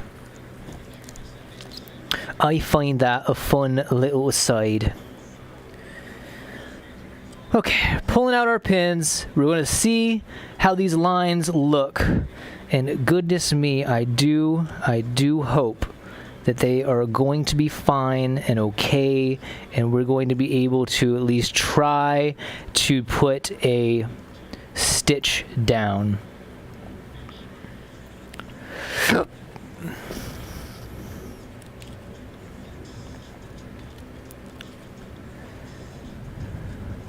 Because it worked yesterday. At a point yesterday, this whole process, what I'm doing, like the same thing I'm doing here, worked on the other leg. In fact, the same leg. Oh no. Oh no. Not the same leg. I hope this does not become an eerie deja vu moment from yesterday. Okay, and so we should be able to flip this inside out. I'm going to leave that pin in the bottom there because I think that will help us figure out certain aspects of this. Like, that is a lot. That is a lot of material that is going to be coming off there. Come on, man. Trust the process here. There's no reason not to trust it. It worked in some ways last time, so why can't it work this time? I'm not going to cut it this time though. What I'm going to do is I'm going to see if I can't sew up a false seam, and if it works, like we did with the puppet, where we marked it, sewed it, and then we had all that extra flap, I want to see if I can't do the extra flap version of this. So now we're going to go back through and repin everything else. Repin it all over again.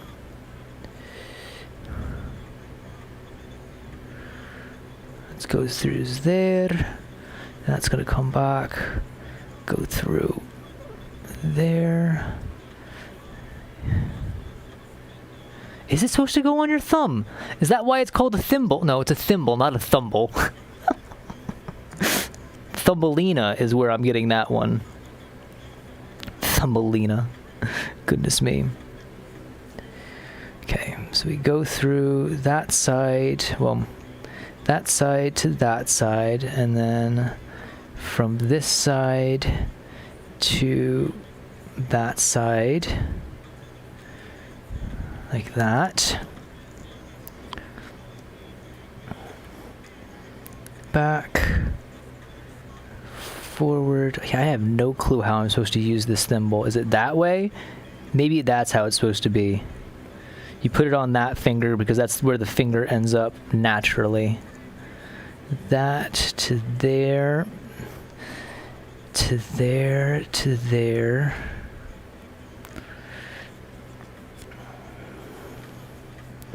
And then that to there, to there. I could probably go a little bit farther on that. I don't need to bring the pin all the way through right away. Okay, so that's one leg. That's one leg right there.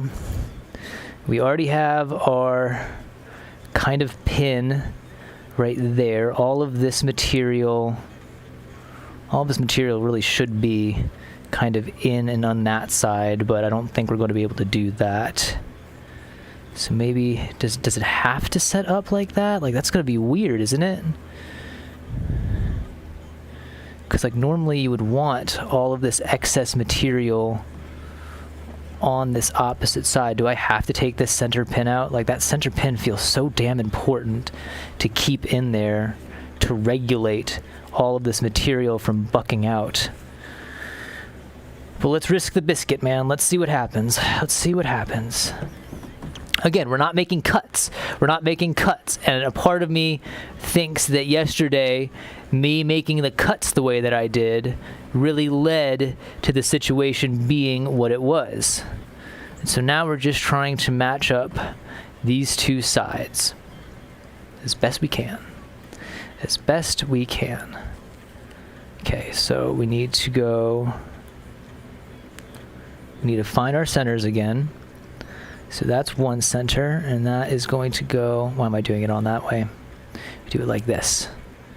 Put our thimble right there, and then it should pop right through the center of the seam, right? Because we're right on the center of the seam. And I'm going to go like that, and then we should pop back through on that side like that. Okay. Okay. Okay. Oh my goodness. I really just don't want to go pant shopping again, ladies and gentlemen. I really don't want to go pant shopping. Very much obviously, because I had that one pair of pants that was way past due of being thrown out. I'm not really one to throw away clothes if I still think I have the ability to wear said clothes.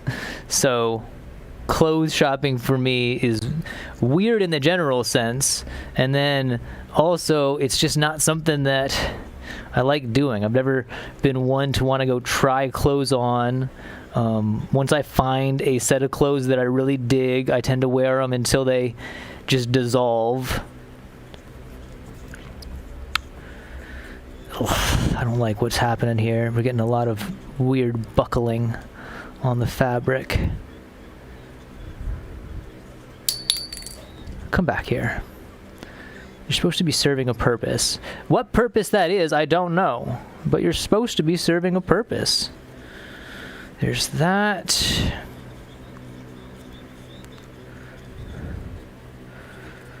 There's that. That goes through there, and that should go through right there. That one's actually a lot easier for some reason. And I'm going to drive it straight like that. And hopefully that is our first pant leg.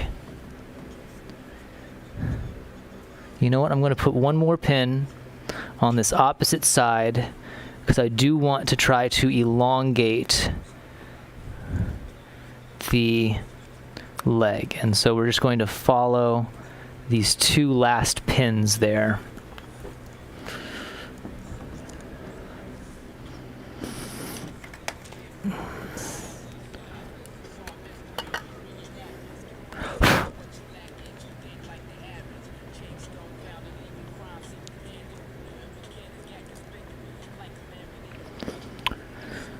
Okay. Let's give it a shot. Let's give it a good 1-2. Let's see where it puts us. Let's see if we end up in the same boat. Well, if we end up in the same boat as we began with yesterday, I would be pretty happy because that means that we would get one full side and then we would be able to, well, we would think we were in a good area. Okay. Only one leg needs to be scrunched, as it is our pressing leg. We're going to pull. And you know what? I totally forgot that I probably should have gotten a different thread, but we'll see how this works still. I'm going to turn them on. So I want to go on my outside edge is what I'm doing. Because again, I want to give myself more material if possible.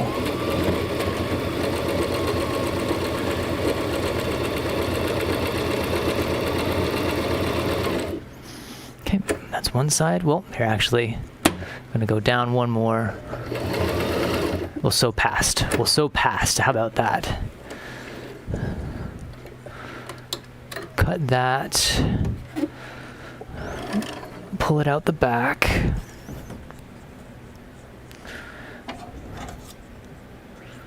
I didn't do any back up stitch in case we do have to rip this out, because that back up stitch really, God, sometimes, man, is it me going slow? Is it the material? I don't know. Maybe one day I will get much more proficient than I currently am on this sewing machine, but at the moment I am a novice at best and a fool at most. My string's out the back. That's all good. We're going to make sure all of our material is in a way that I can hold on to it. And here we go.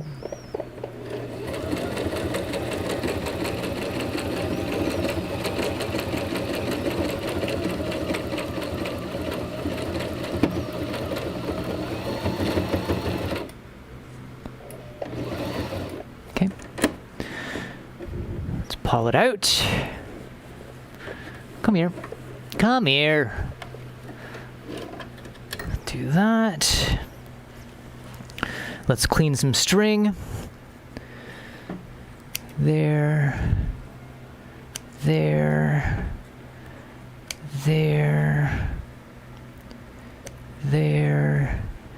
And there. Okay, let's see if it worked. I probably should take all the pins out, shouldn't I? Oh, we already got a weird area right there, but that could just be, yeah, that's just material weird and not extra material weird is what I should say, and not actually weird. Okay, I think I do need to pull out my pins. I do need to pull out my pins. Okay, where's my pin? There it is. Start from the top and go down.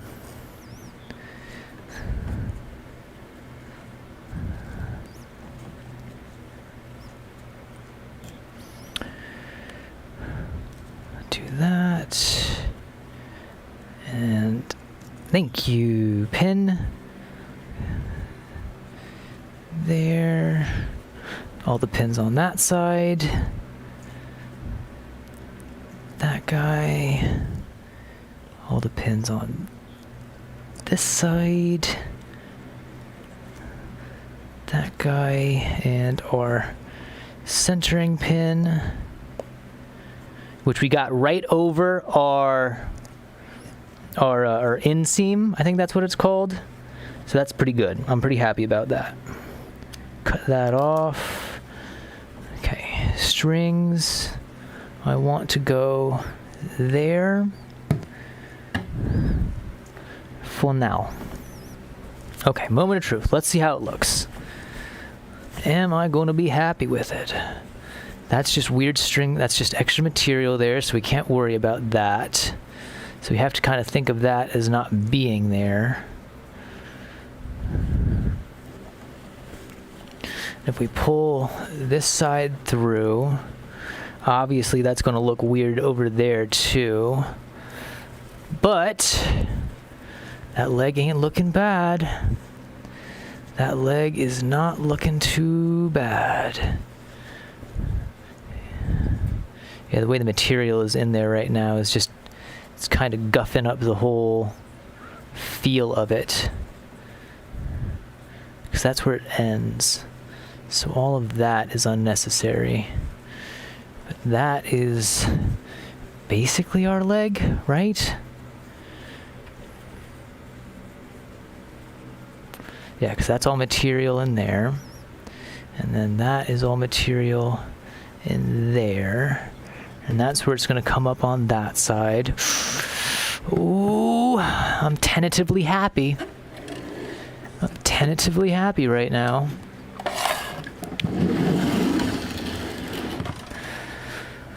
Okay, string trash can go over there. String trash can go over here.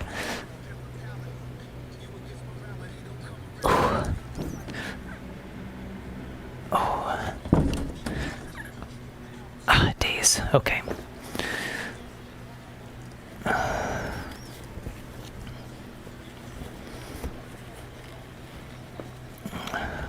Like the initial get on is definitely a lot more difficult because I don't have that nice big button area that worked so well. So now I kind of got to like stuff them into the pants. Okay, there's lines up there, that lines up there, and that lines up there.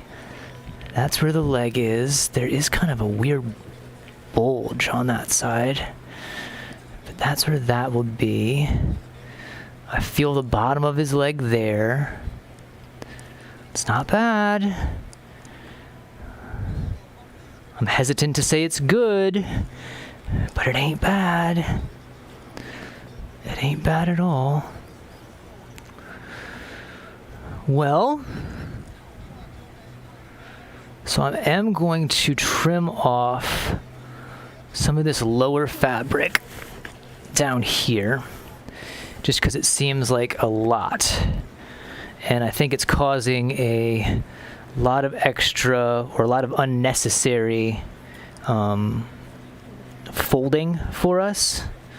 So I'm confident, mostly confident, that cutting off this is not going to be of the utmost detriment. It could be of detriment, I don't know yet.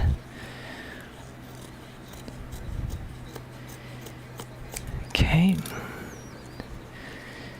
And if I fold it inside out now, is it as gross looking? Oh, not even half as gross looking. Fantastic. There's still a lot of material, and I would kind of like it more because I want it like that, but I'm not getting that end cuff look like I really want at the moment. Again, that could just be all the extra material bunching up inside the pants because there is so much in there. So what if I do this? What if I cut ever so slightly in like that. How does that affect it? Okay, it definitely gives me closer to the shape that I want right there. The stitch is already coming apart on the other side though. So I definitely want it more like that. I want that nice straight look. That straight look is what we're going for. So that looks pretty nice. That looks pretty nice. I'm going to leave that stitch in the way that it's in. We're going to try to do this other side in the exact way that we just did that side, which is going to be the pin and match up kind of thing. So, got my kiss, I got my pins. Let's begin. Let's begin. So I want to redo, I can't really see that chalk line as well as I would like to. So I want to do it there to there.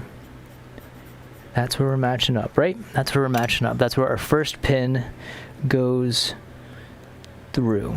Is to there. Like that. Goes back through. And it pops out right there. Okay.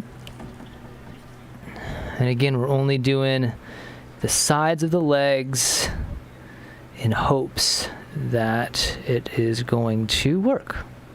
Well, obviously you'd only do the sides of the legs. You wouldn't do the bottom cuff because that would seal the pants, obviously. There to there. Get a little bit more wiggle room like that. Scooch that to there. And then bring, oh, come on. That to there, that back through, just like that.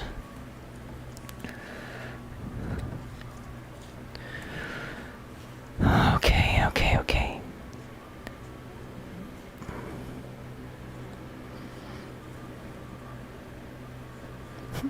Sometimes, man, I wonder, do I just have dull pins? Because they don't want to go through sometimes.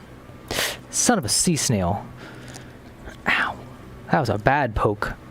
That was a bad poke on my part there.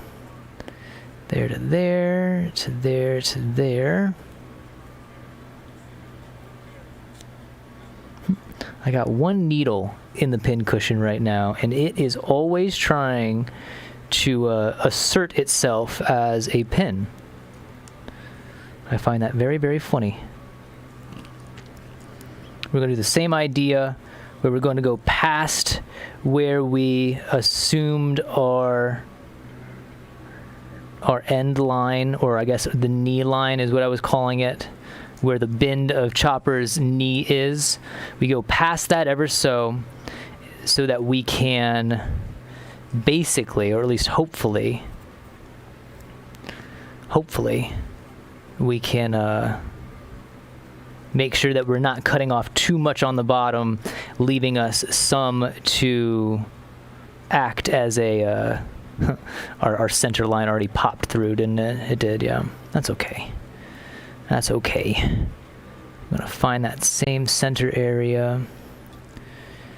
I want to use the thimble. I know I should use the thimble. I just don't know how to use the damn thimble. I really don't. Yeah, this extra material in the middle really is throwing me for a hell of a loop.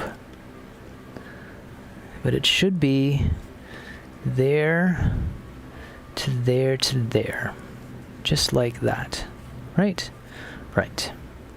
So that pin pops through right there. Perfect. And we'll send that one down like this. We'll do this. We'll send this down like that. That looks perfect there. And we'll do that in a similar fashion. Okay. Kind of gives us a weird cupping on the leg that I don't like. Because I want it straight. I want a straight leg. and that kind of gives it more of a curved leg. I much rather would have a straight leg, if possible. That pin went to there. Come on, pin. Man, why are you fussing with me, bro? So that goes through there. It should pop out right there. Let me line it up. Send it back through there.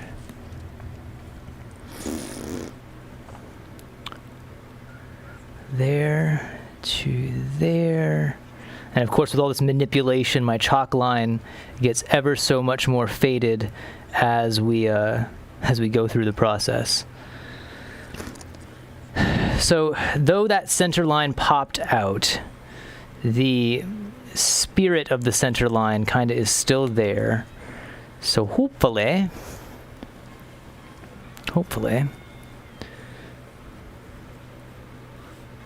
when we flip this inside out, that spirit will still be there in well enough of form that we can use it.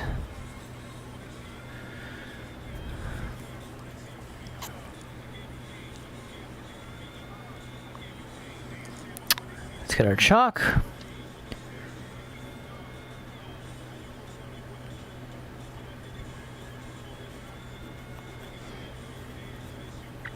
And then we'll do that same marking system where we're just trying to see where our fabric pieces are lining up.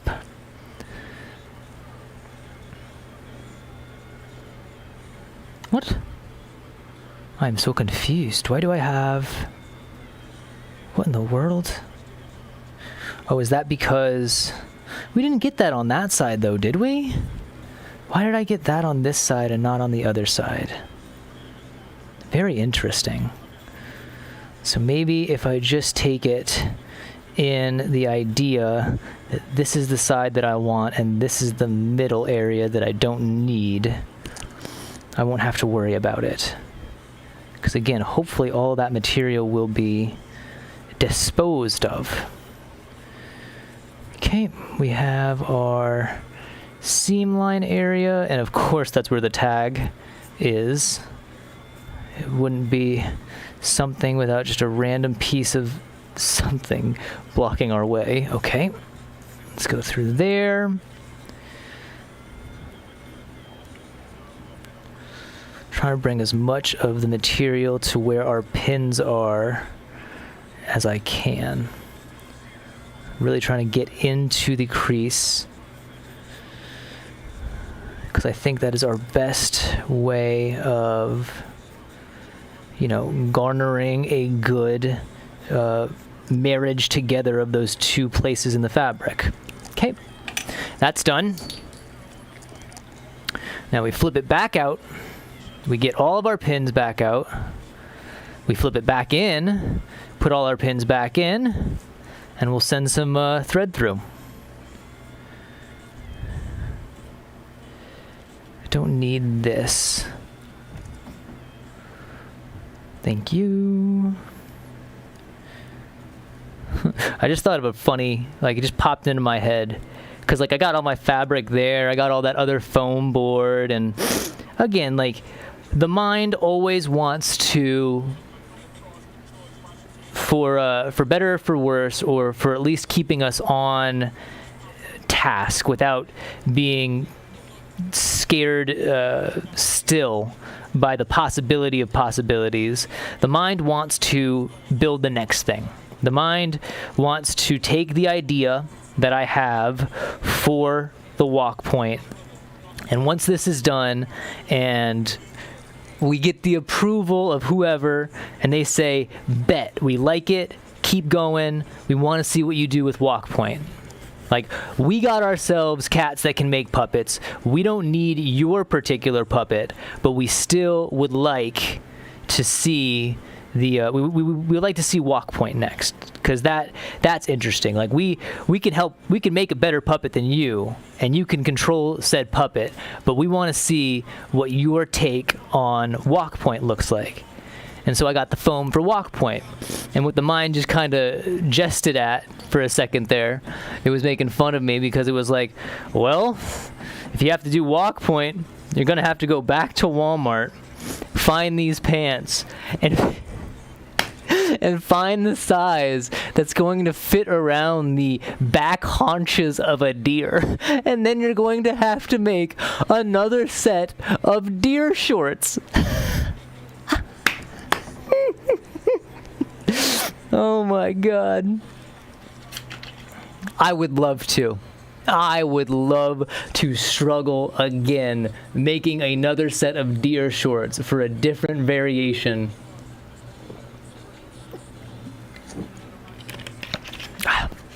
That'd be so funny. So I'm going to go with, this is the line that we're working with. All of this is going to be cut off. Bandsaw, how dare you? That was all my elbow. Okay. We're going to wait for the feeling to come back into the fingertips.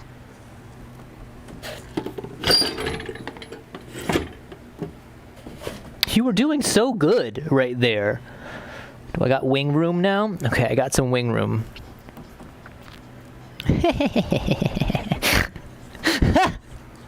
Oh me. Oh me, oh my. Okay. I'm gonna go a little off the rails. I'm gonna try to connect that to there. Just gonna give myself a better line to hopefully follow. We're following this line. That's where we connected there, so that's where we're going to try to connect right there. Flip it around, do the same kind of thing. And so I'm going to do that. I just wanted to see the line better because it was kind of a dashed line instead of a nice solid line like I would want to follow in this situation. You know, I complained about having to find chalk and all that, but this chalk has come in absolutely clutch. No doubts about it. Back to pinning. Back to pinning.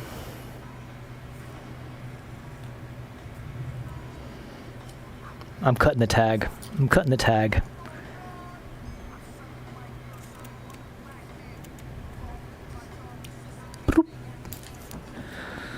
I can go with thread trash. Thread trash.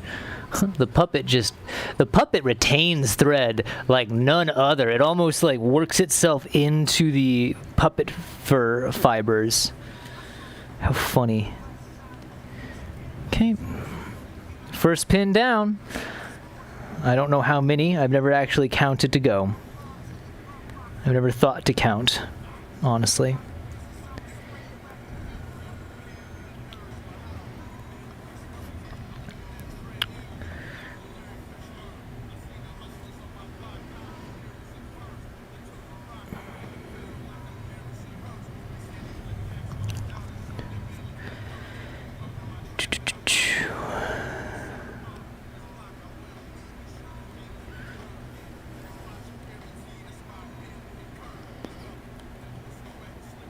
Come on, pen.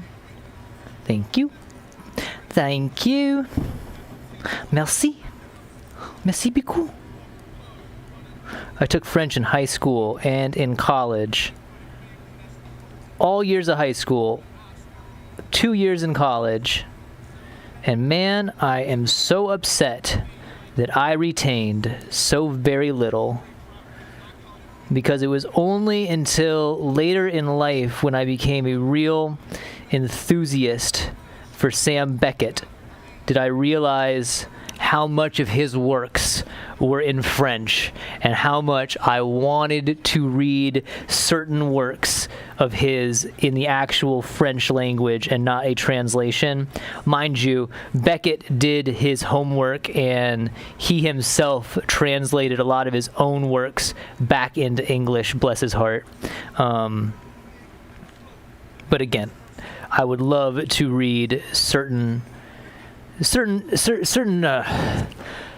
plays. I would love to read in French. I have tried one of my favorite. When we talk of Beckett, I have so many favorites. I actually already did. I did a short of it.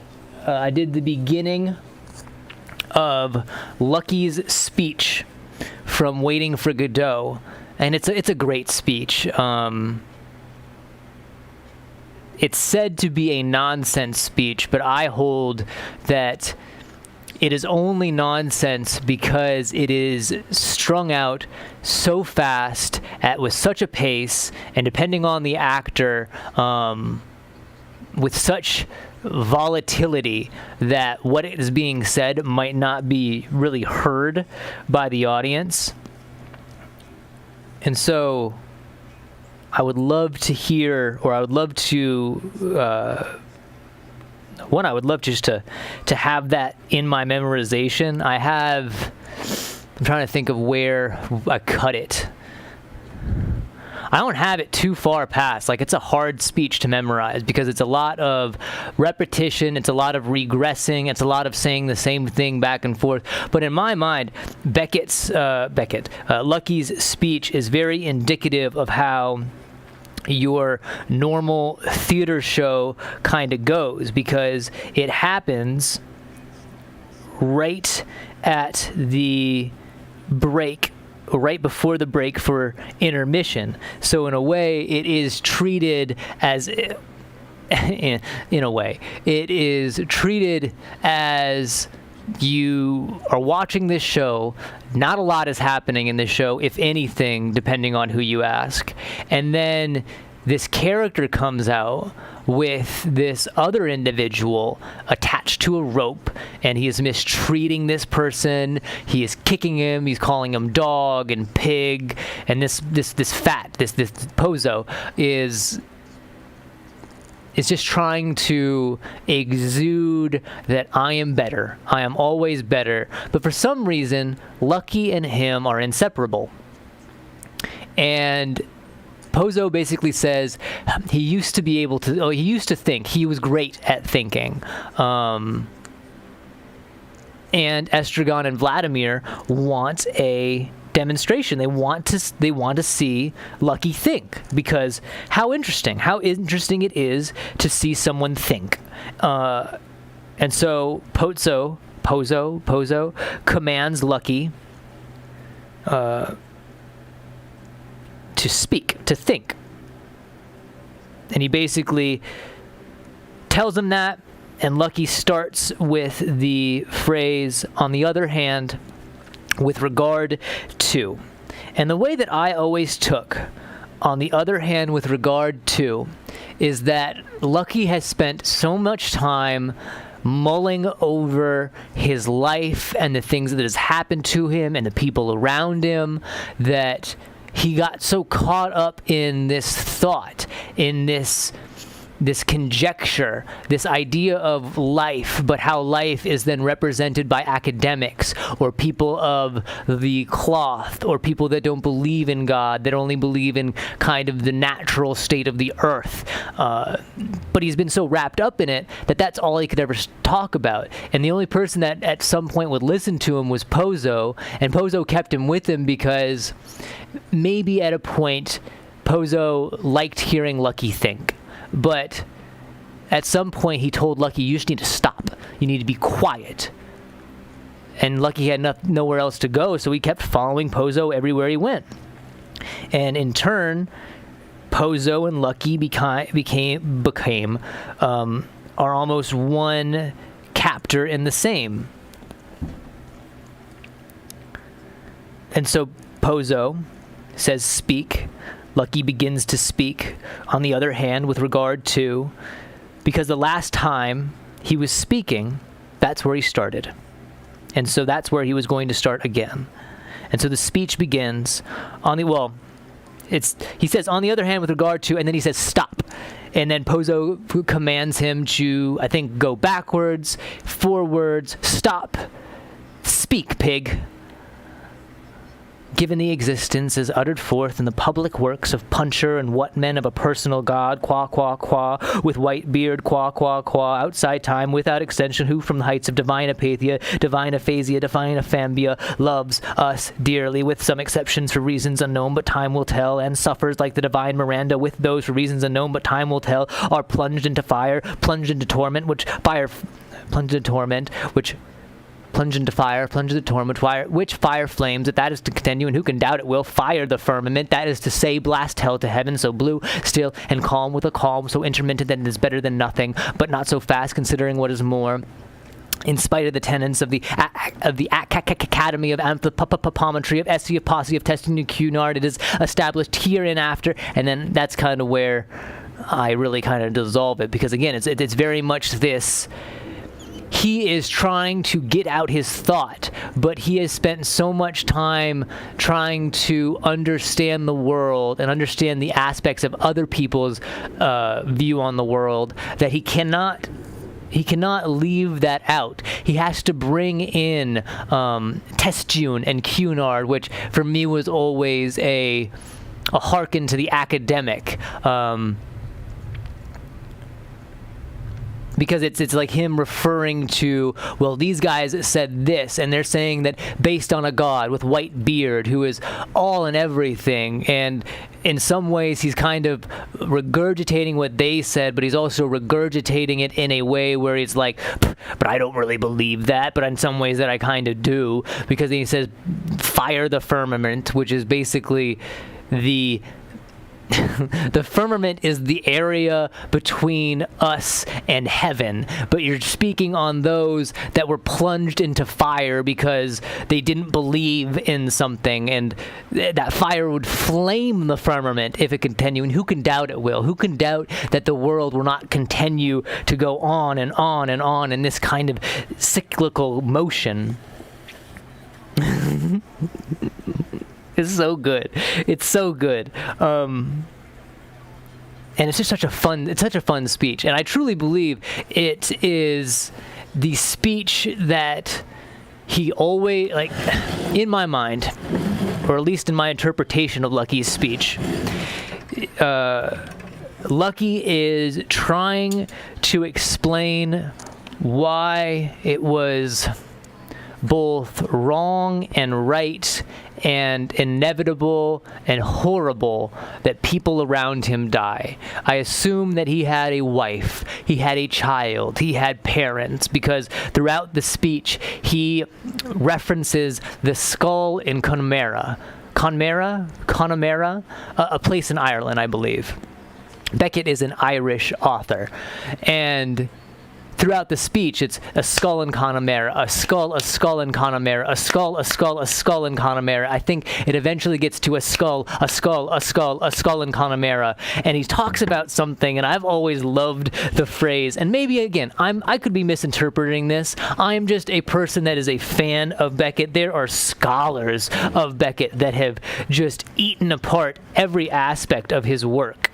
And in my mind, the phrase abode of stones is a reference to what the earth is, because the earth is only home to the things that never fade, and the things that never fade or fade very, very slowly are things like rocks, things like stones. And so abode of stones was always a fun reference to, like, he was always saying that this is not even our place. This is a place where the rocks live, and we eventually end up becoming a skull in Connemara. It's a beautiful speech, and I don't know, I feel like Beckett at one point called it nonsense.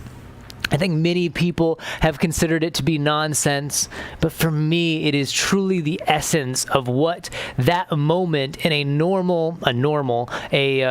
stereotypical theater play would be, because you would have all of this work up to a piece of character development or a piece of plot cross, and there might be a big speech, there might be a big reveal.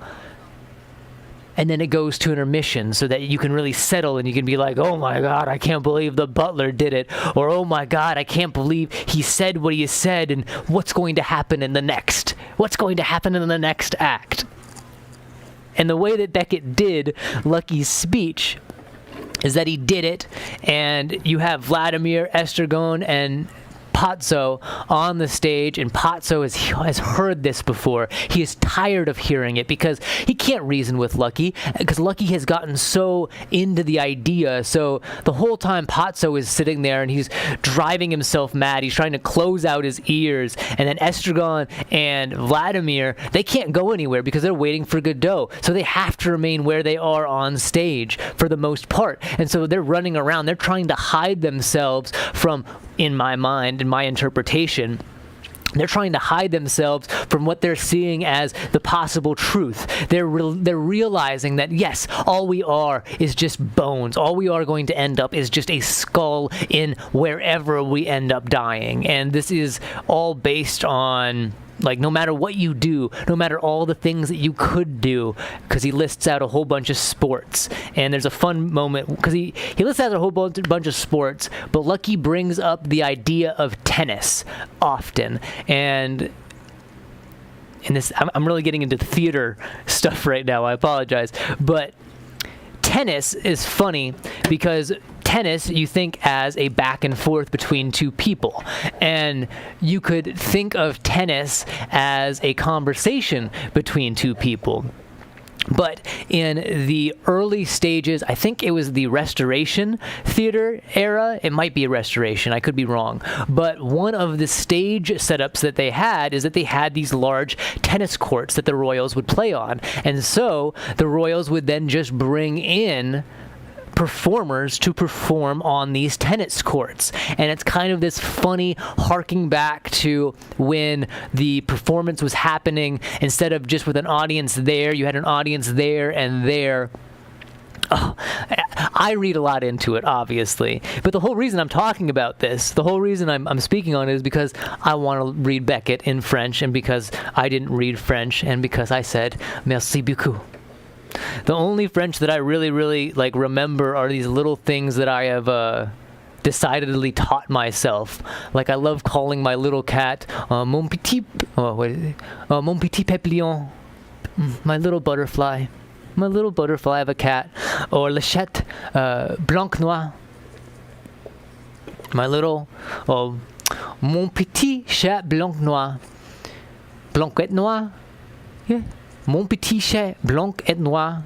My little black and white cat. Or my little white and black cat. Yeah.